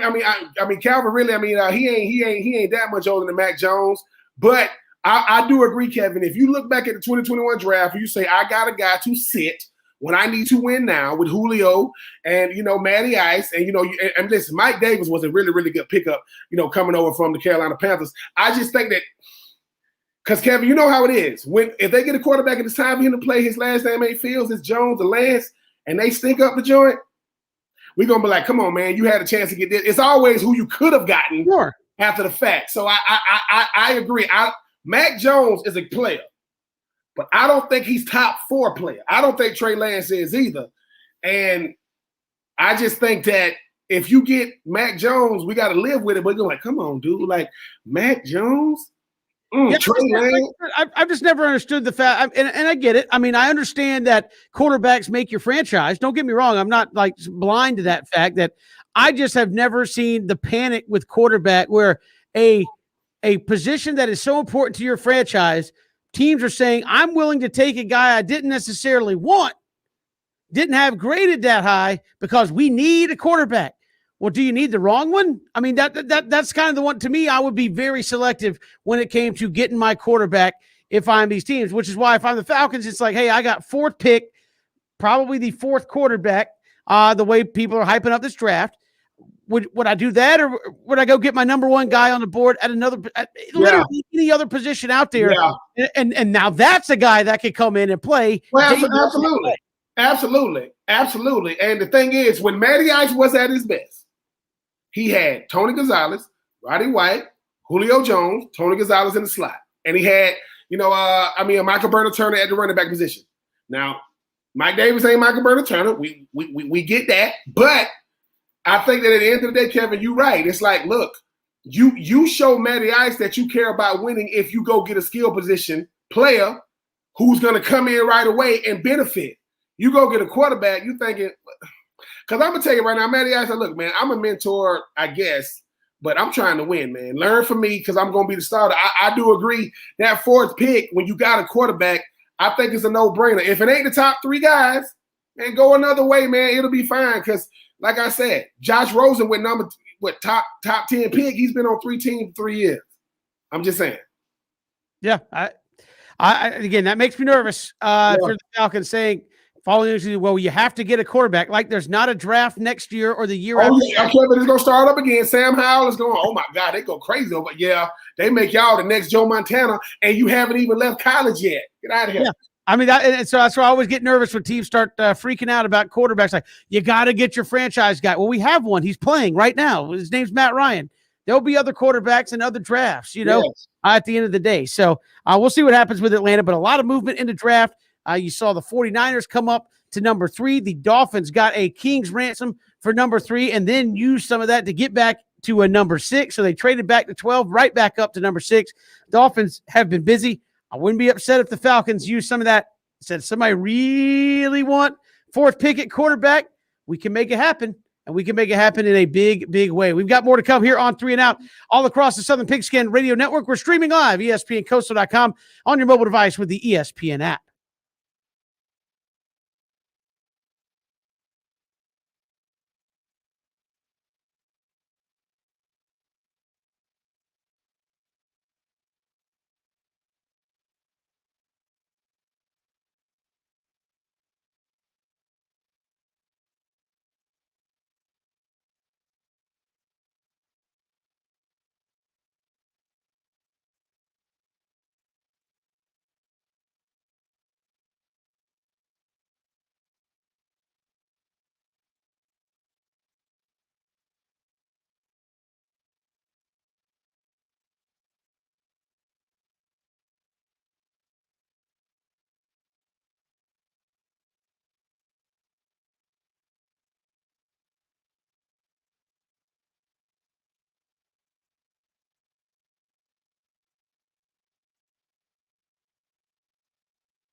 Great to have you here on this Friday. Kevin Thomas, BJ Bennett not here. Ben Troop is here. So he and I are enjoying this Friday afternoon all across the Southern Pigskin Radio Network. Plenty to get to in the final hour of the program. We'll hear from Chrissy Freud, USA Today, and the Draft Network. We'll get her thoughts on LSU. Spring ball go on. There's quarterback competition happening there in Death Valley. We'll get the very latest on that, as well as how, Coach O settling in with those two new coordinators. And we saw the difference. I say the difference, Ben, but we saw what it kind of effect it had around college football. If you had some new coaching in 2020, with no spring ball, you had to practice a little different in the fall leading up to playing games. I would imagine a better go-around if you're breaking in new coordinators here in 2021, kind of having a little bit more normal go of it. Yeah, and then when you got two guys, Kevin, both coming from the NFL, you look at the trend of when LSU was at their best, Coach Brady did wonders, for a guy, and I think what happens is with Joe Burrow in that offense, I think what Coach O wanted to get back to was this. Coach O is an overseer. Coach O is like, look, I don't implement my perspective or anything on one side of the ball, but I oversee everything. You look at Jake Peets coming over from Carolina, quarterbacks coach, Durante Jones coming over as a DB coach from Minnesota is definitely going to help. I think it's ironic that the D coordinator just happens to be a DB coach. Who's the best player for LSU? That would be Derek Stingley Jr. If LSU live under rock, he's the best DB in the country. Might be the best player in the country coming back for 2021. But it's really to get that sour taste out their mouth, Kevin. 2020 for LSU started off bad. We thought, oh my God, this air raid at Mississippi State about to be lit. And then, it kind of came down to earth after that. LSU didn't really recover, but I do think the Miles Brennan, Mac Johnson competition is going to be relevant. Miles Brennan was a guy that they wanted, got hurt. Max Johnson, the son of Brad Johnson, went to Florida and said, look, man, Swamp, no problem, come out with a big dub. I think they're going to get back to what they do because Texas A&M is getting better. Alabama's not going anywhere.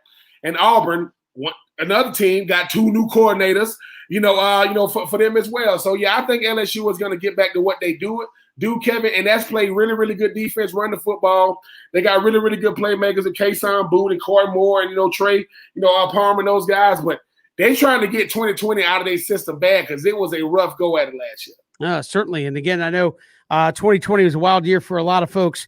LSU certainly got off to a rough start. That opening game lost to Mississippi State kind of was an eye-opener, and it didn't go much better for most of the season for them down the stretch. We got so much more to get to coming up in the final hour. We're going to let Ben dive back into his nerd stats. I know you've been waiting.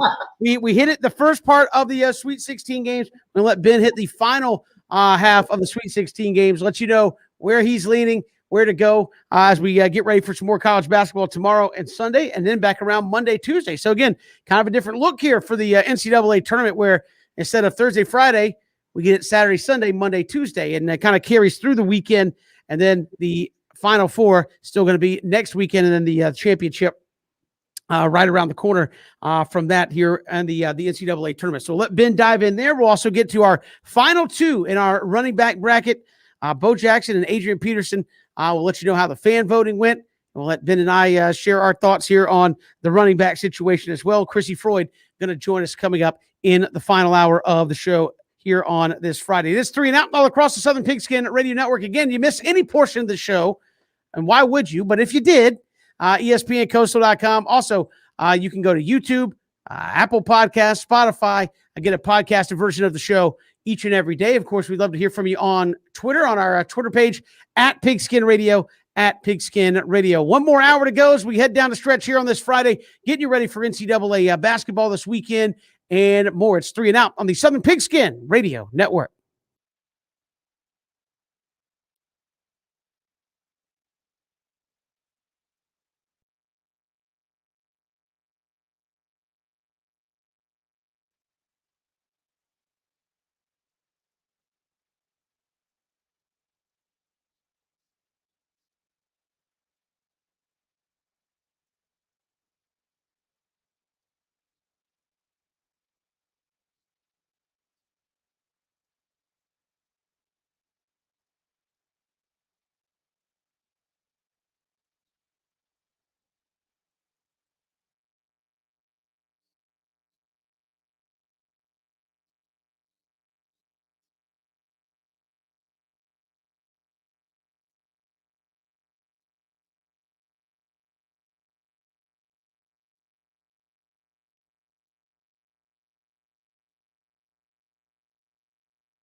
Welcome back. Final hour here of 3 and Out on this Friday. Kevin and BJ, not here. I keep wanting to have BJ on the show today, but it's not happening.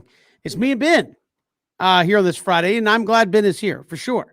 And Ben brought us out with the in-depth knowledge of the Sweet 16 rounds. We talked about earlier, breaking down Loyola, Chicago, Oregon State, Baylor, Villanova, Arkansas, Oral Roberts, Houston, and Syracuse. We got 4 more, Ben, if you are ready. I'm ready. In his best Dickie V, he's going to break these down for us here this weekend. Gonzaga Creighton, good matchup. Obviously, Gonzaga playing really good basketball. They haven't lost all season long. Tell us about this one, the 1 versus the 5 in Gonzaga and Creighton. I mean, Gonzaga is obviously the favorite to win it all. When you look at what they've done, as you mentioned, Kevin, I mean, haven't lost a game all year, trying to go undefeated, trying to be the only undefeated team since the Indiana team of 1976. Creighton, though, could pose a bit of a problem, being ranked number 24 in offense, number 32 in defense. Creighton lacks size, and you talk about a Gonzaga team that's complete top to bottom. I mean, you haven't lost all season long. Shows that you know how to close out teams, you definitely know how to win games, and you definitely force teams to do things they're not good at doing. I think Creighton could give a good scare, but I think this Gonzaga team, I mean, Kevin, they're gonna make the NCAA very, very happy, because we'll look past all the Cinderella teams, everybody that had good runs. So for me, while I like Creighton, they just came up against a buzzsaw known as them Zags. Yeah, I'll be interested to see if this is a year that Mark Few can push through and win a national championship, because they have been one of the best teams, if not the number 1 team, pretty much all season long in college basketball. Great basketball game coming up on Sunday, Michigan and Florida State. I would say this is one of the top 2 games of the weekend, number 1 versus number 4. But I think Leonard Hamilton's squad got enough to bump off Michigan. But, obviously what Juwan Howard's got Michigan playing very, very well. Break it down for us, Ben. Who's moving on? Man, number 1, I mean, I got to give a huge shout out to Juwan Howard. I mean, a lot of times, Kevin, you know how it is when you one of the best, alumni to ever, and try to come back to your school and win games. It's usually an uphill battle, but give Juwan Howard a lot of credit in how he got the Michigan Wolverines playing. Then you got the curious case of Leonard Hamilton. Now, I do agree with BJ. Last season, they was getting ready to play Clemson in the ACC tournament championship game, and obviously the whole thing got shut down. Leonard Hamilton never ever gives enough credit, because we're comparing him to Roy Williams and Coach K. I think that is unfair, and Joe Boeheim. I think that's unfair to a guy, Leonard Hamilton, to where no matter what FSU does, they're going to be known as a football school. But FSU does excel in offensive rebound and three-point shooting. Michigan going to have to crash the glass and running those, off of the three-point line, even if Michigan offense ranks in the top 10. I mean, offense and defense ranks in the top 10 nationally. Either they're going to be without their star guard, Isaiah Livers. I think that at the end of the day, Kevin, this is going to come down to styles. I think that when you look at Florida State, they long. I mean, they got 6'6" guards, 6'7" two guards, 6'9". They look like an NBA team, but the thing about it is Michigan is a team that's playing for legacy. Juwan Howard saying, look, I think I can get us over the hump and get us back to the Final Four, and dare I say, hoist up another trophy. This probably going to be your best game of the weekend, because you got a clash of different styles, but I do agree. If any team can knock off Michigan, it's Florida State, because if they hitting the 3, they're going to be hard to beat, because they long. They're going to force you to make some tough shots, but I think Juwan Howard is on a mission this year. Yeah, again, I think this is a great game. As you said, Florida State, long. Leonard Hamilton, as you said, does not get the credit I think he deserves in the ACC for what he's been able to do. I mean, the ACC champions, Dunico, but he still was ACC regular season champions, got to the championship game this year, lost to Georgia Tech, but has a team that is not your typical college team. They are long and lengthy, as you said, built like an NBA team at a lot of spots. They cause a lot of problems.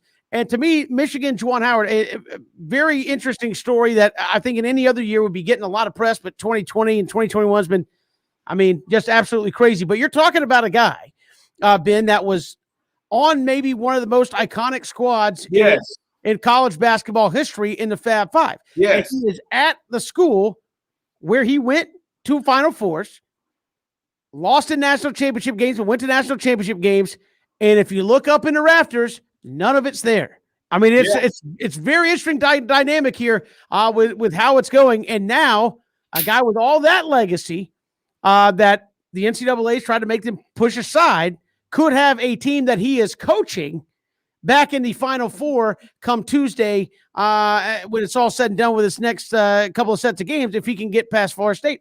What a story that would be to see a guy that came from so much legacy, his history that's been kind of shoved to the side because of scandal and things, and then coach a team to get back to that point. I mean, it would be unbelievable. I think that too, that Kevin, I mean, real similar to like USC, like, kissing and making up with a guy like Reggie Bush with everything that happened with him.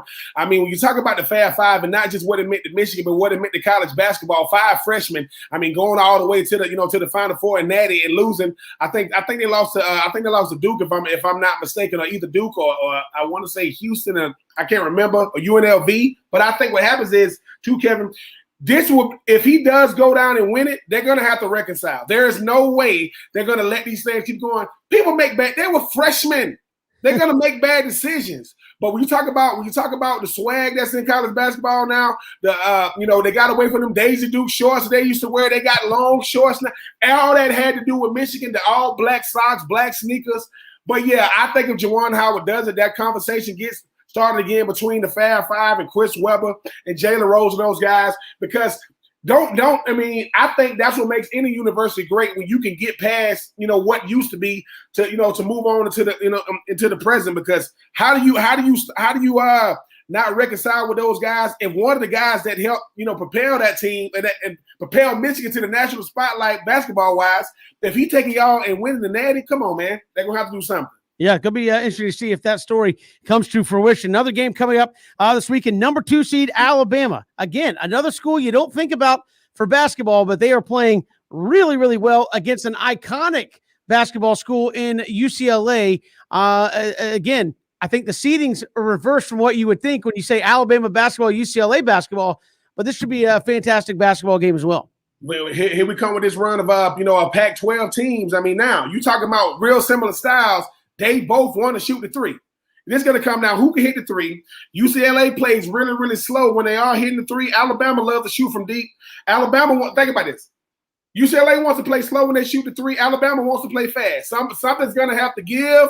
And I think for me, Kevin, when you talk about this, I remember Alabama won the ACC tournament. They said, yes, we are not just a football school. Avery Johnson is no longer there, and they finally going, they finally going to the Sweet 16. This UCLA team is a usual suspect when you talk about the type of things they've done, in the tourney.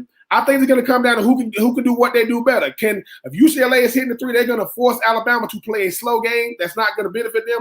If Alabama can get up and down the court, they can just force them Bruins to run out of gas. When you think about the legacy of college basketball, it starts with UCLA. If you go way back, and who means more? Obviously, Alabama is a team, Kevin, that I say going to have more fun because they're not supposed to be here. They say, wait a minute, man. Y'all AD got to work past the Natty? Yeah. AD got to work past February this year because we still in it. It should be a really, really good game. It's going to come down to who can hit the three, who can force the other team to get out of what they do. And dare I say, just if Michigan and Florida State going to be the best game, this might come in at number 2. Yeah, it could be an interesting one there. And then finally, you said Pac-12, Oregon, Southern Cal, the 6 seed versus the 7 seed. Pac-12 is going to definitely win one and have one going to the Elite 8, and they'll definitely have one losing because of this. But interesting basketball game between Oregon and USC here to try to move on. Yeah, and the whole thing about it is that everybody going to remember the Ducks. I mean, just making it to the second round because VCU declared a no contest because they had COVID trades, so the Ducks did, and the Ducks won the Pac-12 regular season. Oregon can shoot the three, but USC is the 5th most efficient defense in the country, along with a top 15 offense. When you got 2 teams that played each other in the regular season, you got 2 teams that know a lot about each other, Kevin, I mean, it's going to make for a really, really good matchup because now everything is on the line. I mean, when you talk about a regular season during the year, whether you in Eugene, or you in LA or Pasadena, it's going to be a different, outcome. Now it's for everything. I think they're going to come down to, man, who can do what they do. I mean, at the end of the day, Oregon can shoot the three. USC is going to try to be more balanced on offense as well as defense. But Oregon is a team to where they real similar to UCLA. They're usual suspects in the Sweet 16 too. Can't really get over that hump to finally hoist up a national championship trophy. But Kevin, I mean, it's going to be a really, really good game. Whenever you got to, it's like if North Carolina, faces, UVA in the Sweet 16, two teams that battled out during the year, can they get it done, to move on? I think it's going to be a really, really good game. Shout out to them Oregon Ducks. Shout out to them USC guys. Shout out to the Pac-12, a team that a conference that went through a lot, talking about 2020, but these teams in basketball, they're trying to say, look, one of us going to have a shot to really get in. We can talk about how many teams we got left. Yeah. And again, what a tremendous weekend. You've got a lot of high seeds still in there. Loyola, Chicago, Oregon State, Oral Roberts, Syracuse, UCLA, all or except for Loyola, but the others double-digit seeds heading into the Sweet 16 round. Who will we see moving into the Elite Eight come Monday and Tuesday nights? Going to be a lot of fun to watch this thing play out. I mean, to me, this is the best part, Ben, because my bracket is like trash for the most part. So it's like, just sit back and enjoy the basketball. It doesn't matter at this point.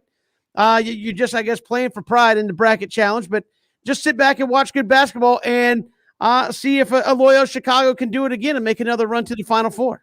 Oh, yeah. Loyola Chicago decided real quick, hey, man, fighting the line now. Who is that? Moving on. VCU couldn't even play in the first round. Oregon's moving on. Who knew that the Pac-12 will have this many teams left in the Sweet 16? Only 2 teams left from the ACC. Gonzaga, everybody got them picked to win. Alabama is showing we are more than just a football school. Arkansas is trying to, make it Oral Roberts. People don't even know what that is. They still moving on. Houston is a team that got a lot of tradition. And listen, people thought you thought it was over with the Boeheims. Here come Buddy Boeheim. I mean, and this guy can really, really play, not just a coach's son. A lot of great storylines, Kevin, but that's why the games are played. As much as all these analytics are great, we have absolutely no clue what is going to happen. That is why they call it the tournament. All right, Ben, where is Oral Roberts University? I had to cheat and look it up, so I didn't know either. So I'm just letting Oral you know. Roberts sounds like somewhere in like Middle America, like Minnesota or Oklahoma or something. And watch it be in a major city. Well, pick one. You said Minnesota. You can't pick states at the same time. Minnesota. You're going to go with Minnesota? Oh, Ben, it was Oklahoma. Oh, really? Okay. Yeah. I mean, now I will say this though, Kevin. When you're talking about a team like Oral Roberts, they get a chance, to go out there and have their history like that, because I think Abilene Christian, I think they was in it. They said that because they won a first round matchup, they made like $100 and something million. So people like, man, forget winning it. They say, oh my God, we would have made it to the Sweet 16. So don't think there isn't money involved, people. I'm just saying that it still comes back to the cheese. Yeah, it's in a decent sized town. It's in Tulsa, Oklahoma. So okay. We're all learning something here on a Friday. Absolutely. About Oral Roberts University. We'll come back. We got more to come. We continue our running back bracket here on 3 and Out. We are down to but 2, and we will break it down for you next. It's 3 and Out on the Southern Pigskin Radio Network.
It's 3 and Out here on this Friday. Kevin Thomas, Ben Troop. Glad you are with us here all across the Southern Pigskin Radio Network, streaming live at ESPNCoastal.com, also live on Facebook, Twitter, YouTube as well. And Ben, it's come down to two gentlemen. We put together the top running back bracket in college football, and we've whittled it down. And again, this is not all. I will say this because it's not all on me. It's not on you.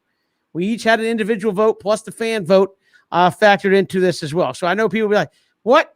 No Herschel there? Look, it all works itself out the way the fan voting and all that worked itself out. But the final two, Bo Jackson and Adrian Peterson, Georgia Southern edition, coming up in the final championship round here, going toe-to-toe, the greatest college running backs bracket that we finished up. The fan voting, Ben, went 65-35 to Bo Jackson's favor. I mean, obviously, I wish Cody still had the picture. You saw the picture. Ripped Bo Jackson. That's where I'm going. Again, we have AP on the show a lot. I'm just going to go Bo Jackson with what he was able to do on the stage. He was able to do it on. AP, great. Again, we are splitting the minute hairs here to make some of these determinations when we got down to the final, especially the final 8 or so. It was just getting ridiculous. I'm going to go Bo Jackson in this one. What say you? Wow, man. Number one, you talking about a cultural icon and Bo Jackson and what he meant, not just for the running back position, but just like, I mean, marketing, advertising, just taking a raw athlete to another level. I mean, he had to sit down with Wayne Gretzky and freaking Michael Jordan and be like, "Hey man, what y'all want to talk about? How y'all want the show to be?" Adrian Peterson is a guy, Kevin, is always going to go under the radar because of where he played, not how he played. And it's always going to be the SEC competition. You know what I'm saying? You talk about competition in Georgia Southern. One guy had almost, 9,200 yards, over 111 touchdowns. The other guy Bo Jackson was the first player, in my opinion, that played how he looked. Look at him, you're like, oh, that dude, he do something. And he plays running back, and he played like that. BJ's not gonna like this, and I love AP. I do. I mean, I remember when we was at the College Football Hall of Fame, Kevin, and I'm in there like, oh, well, let go AP. I just think that when I think of the one name superstar now, Bo had it when there wasn't anything else. I mean, wasn't no cell phones, wasn't no social media, wasn't no internet. I mean, I'm just saying it wasn't none of that, and he still resonated. So because of what he just meant to the game, not just how he played, I'm going to go with Bo Jackson as well. Yeah, and again, I think BJ, we know which way he was going to lean on that one. We still got to get Christian's vote, but again, what a ride in this bracket, Ben. Again, you come up with these. I'm not meaning you like specifically, but when you come up with the ideas of things like this, I think it's Christian and them say, hey, we're going to put together the top 32 bracket. Oh man, that sounds like a lot of fun. And then you start, like whittling it down. And you're like, well, this guy didn't even make the list. And this guy's like, okay. So then you have to hear all the flack of how could you not put this guy on there? But I mean, again, I really think from the time it got down to about the last 8, it was just ridiculous where it was, you could have said anybody and I'd have probably said, well, that's, a pretty fair argument. It was, it's just the way it goes. So, I mean, truly impressive list of college running backs. And again, I think it's also maybe a little telling that we got down to the final 4 and I accuse BJ of like the recency bias and there was no recency left on there. I mean, I think Adrian Peterson, when we got to the final 4 was what the late 90s spilling over to 2000. That was the latest running back. And I think it's kind of speaks somewhat to the way college football has changed where it's read option, it's spread, it's throw the football. If we do have a feature back, do we want just to have one guy or do we want to give it to 2 guys, 3 guys? I got a third down back now in college football. So I don't know if we're ever going to see these iconic guys of college football as much at the running back spot for a number of reasons. One, because if they're that good, your Todd Gurley's and others, they're splitting carries and they're saying, all right, I'm about to get up out of here, so I don't mind only getting 12 touches a game. Where back in the day, Adrian Peterson, Bo Jackson, if you'd have looked at Herschel Walker and said, Herschel, we're going to give you 12 touches, he probably would have looked at Vince Dooley like he was crazy. It's like, 12. Give it to me every play. Get out the way. So I think some of that is just a way that the game of football is played here in the 2000s, and maybe it'll start sliding back the other way. But it is pass heavy, and it is let's limit the amount of carries our running back gets, and if they're that good, we'll get them involved in other ways. But I don't know that we'll see those iconic backs like we had on this list. Well, think about it too, though, Kevin. I mean, look at what recruiting has become. So think about this. Everybody wants the 5 stars and the 4 stars. Well, 5 stars and 4 stars want to play. So how do I share the rock? I mean, the greatest thing ever happened for a Georgia offense was it wasn't even Sony Michel and Nick Chubb. It was, it was Swift. He was able to be a big-time back, but earn carries for himself. So I just think that, yeah, times are changing. That bell cow running back, that 3 yards in a cloud of dust, it may never come back again, but those guys that did it, they did it in an era to where they was low in the box. I mean, you don't think everybody knows who playing Auburn. They finna get the ball to Bo Jackson. It didn't matter. And I think that's what makes it incredible is we got to stop Bo. Yeah, well, you wanted to do something that nobody has done. Well, we're going to do it. Not going to happen. Adrian Peterson. We got to stop this Adrian Peterson guy, man. Is he really that good? Yes. He had a postseason career better than most people's career. So, yeah, I do think that times are changing, Kevin, but we have to adjust. I mean, and I think that when these backs understand, how do I get the most, from the least? I'm not going to be getting 25 because it's all about the quarterback.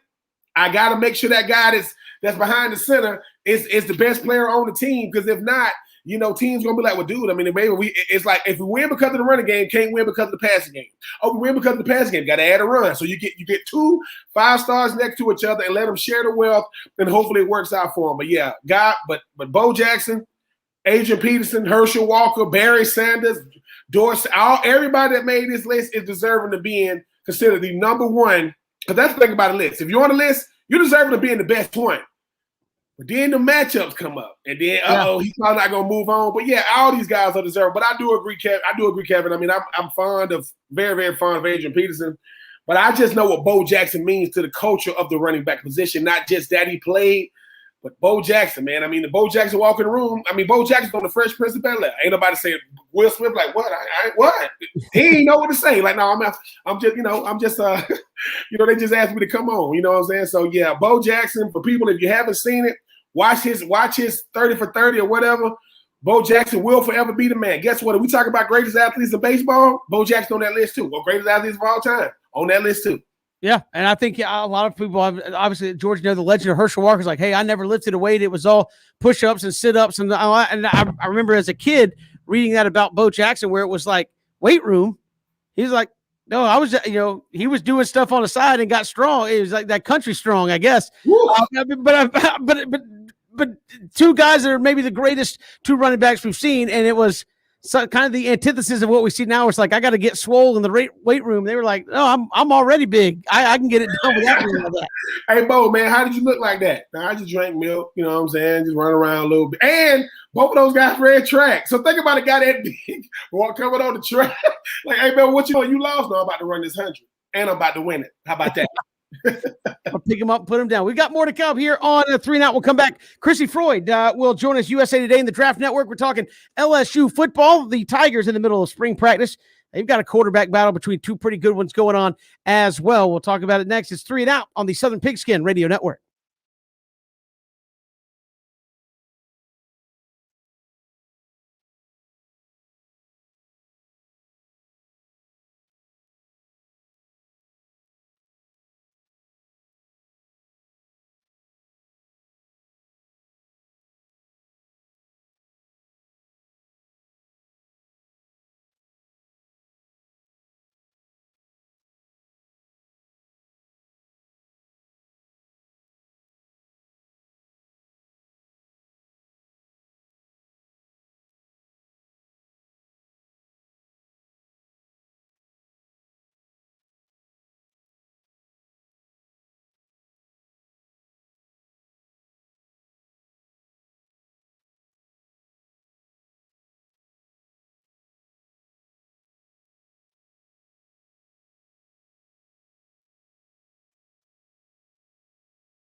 It is 3 and Out on this Friday. Kevin Thomas, Ben Troop, glad you were with us all across the Southern Pigskin Radio Network. A lot to get to still here on a Friday afternoon as we head into the Sweet 16 round of the NCAA basketball tournament. Also have college football going on, spring practices all around the SEC, and big quarterback battle going on there at LSU. And joining us here on the show, USA Today, the Draft Network, Chrissy Freud joins us here on 3 and Out. Chrissy, welcome to the show. How are you?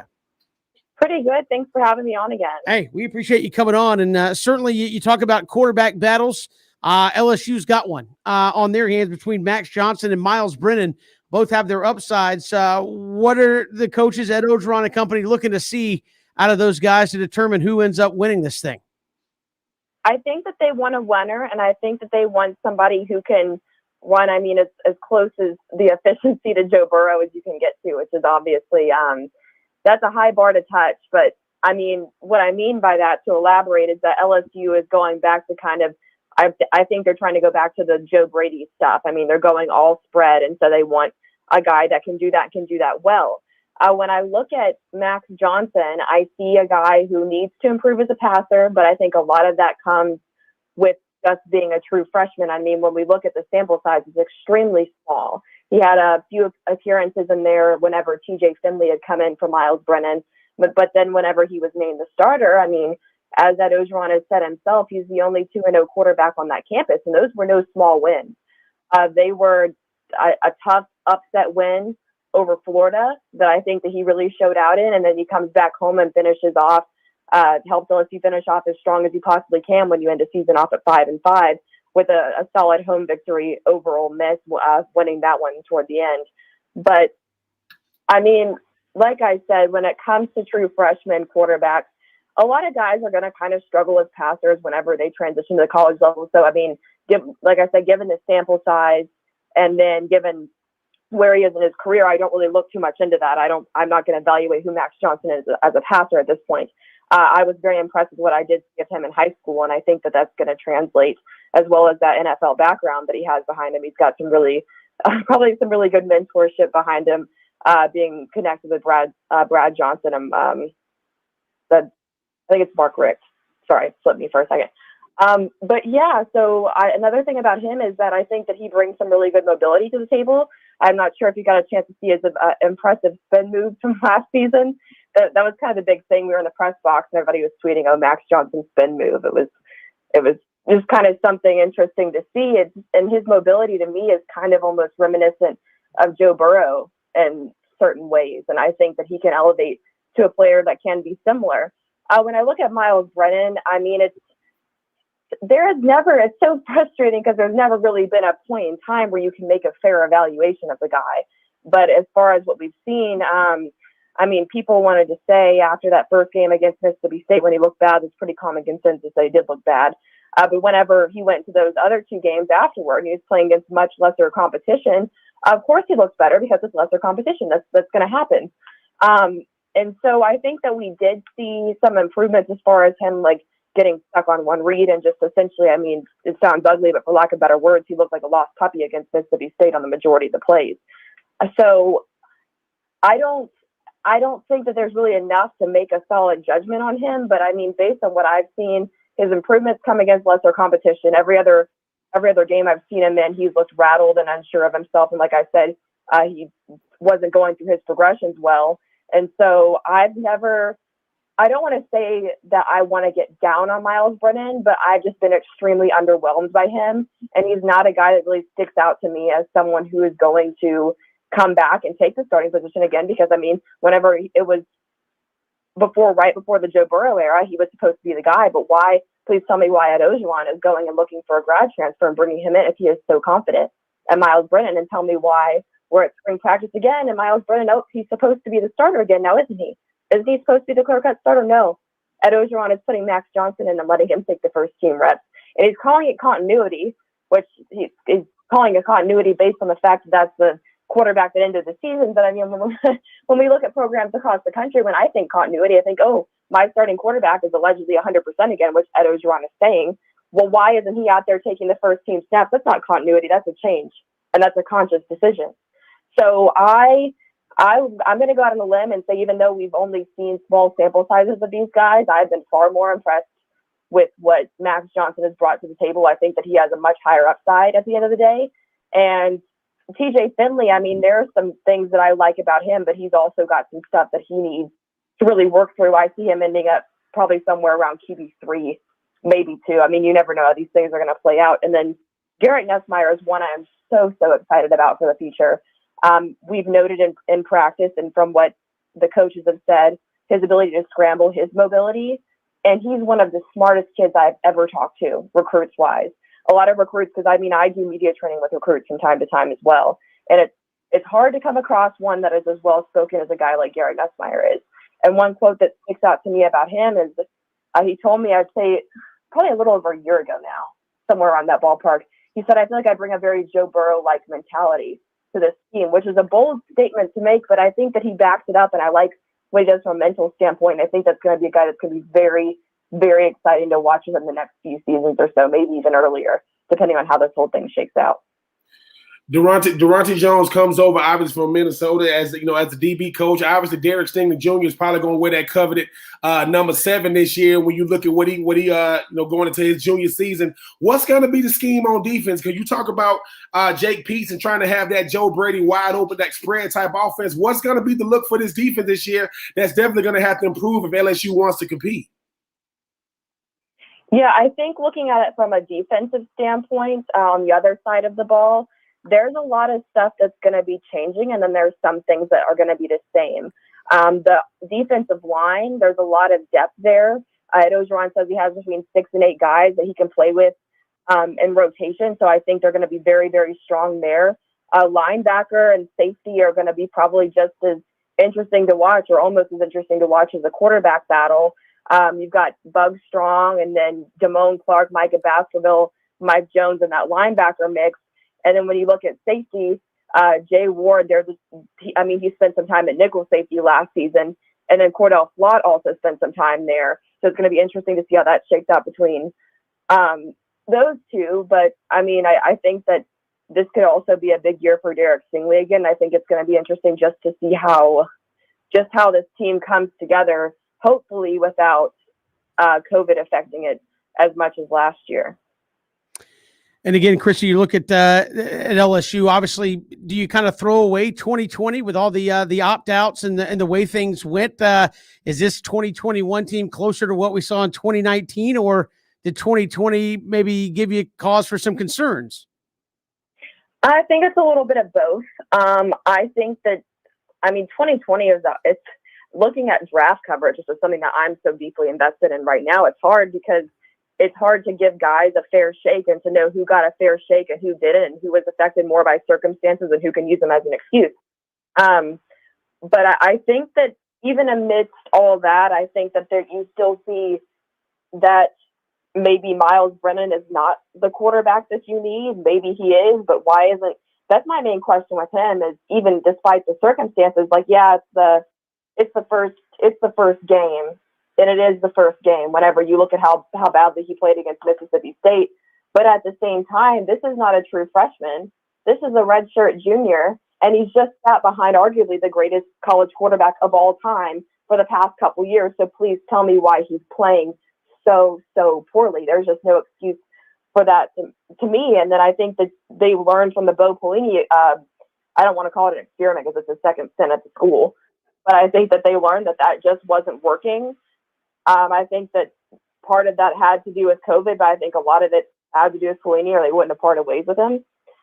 So I think that defense started to get its feet under it there toward the end of the season. So it's like right at the end of it, LSU starts to realize what works, and they have something that they could really grow on. And then you go and you change out your coaching staff, and you try to return back to that Joe Brady stuff. And I mean, you talk about, are they going to be as good as they were in 2019? Where they are making one hell of an effort to get back there because they're trying to get all the right stuff again. They're trying to actively replicate that with staff and players.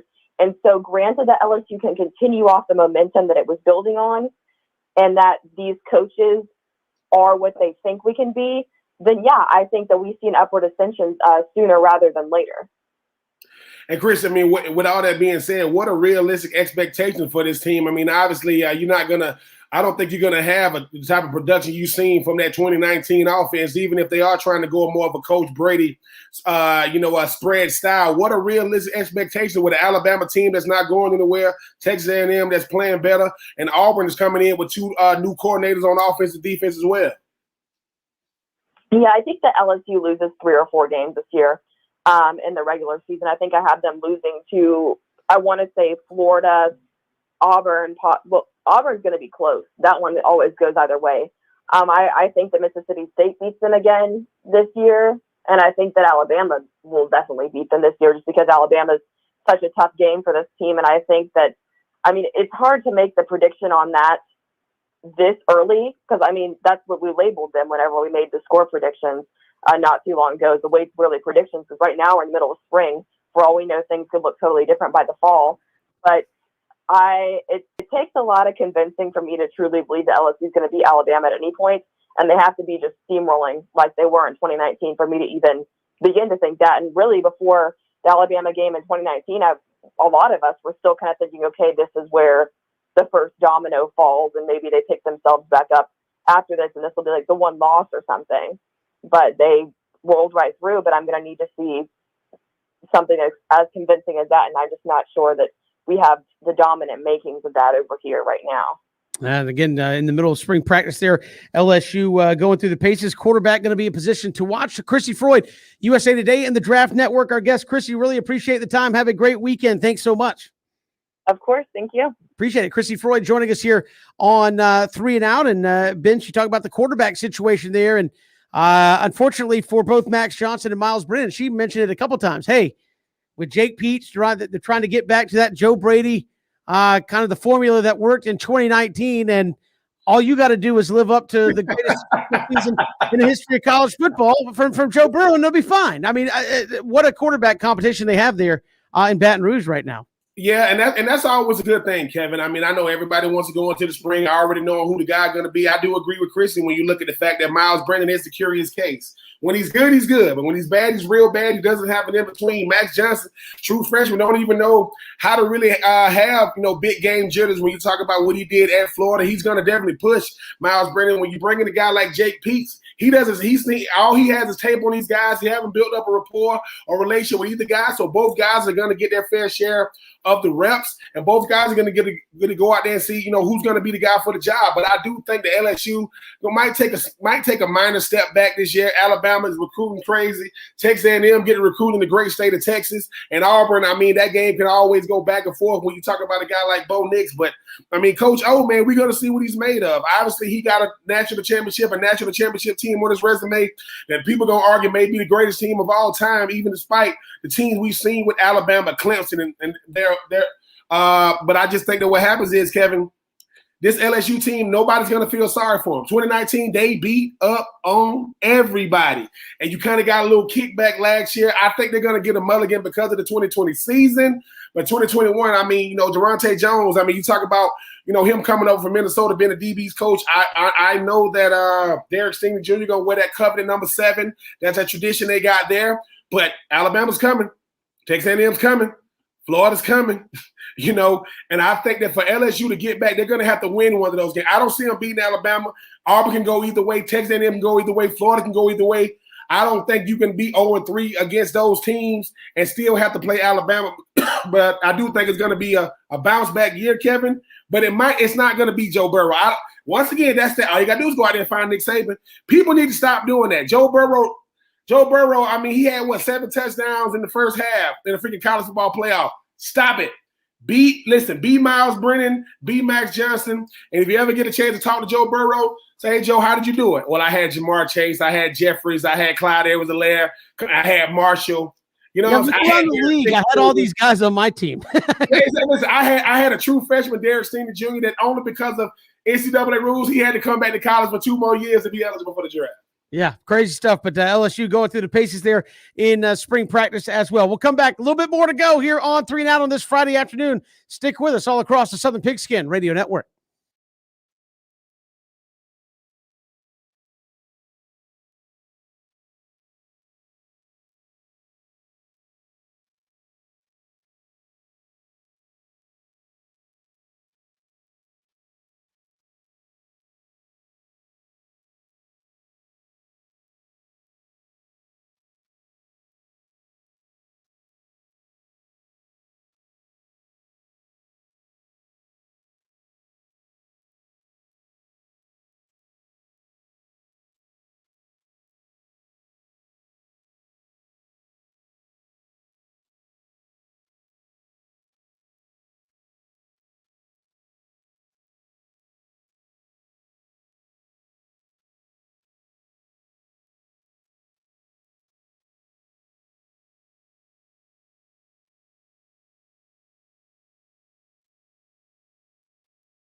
Great to be here on this Friday. Kevin Thomas, Ben Troop.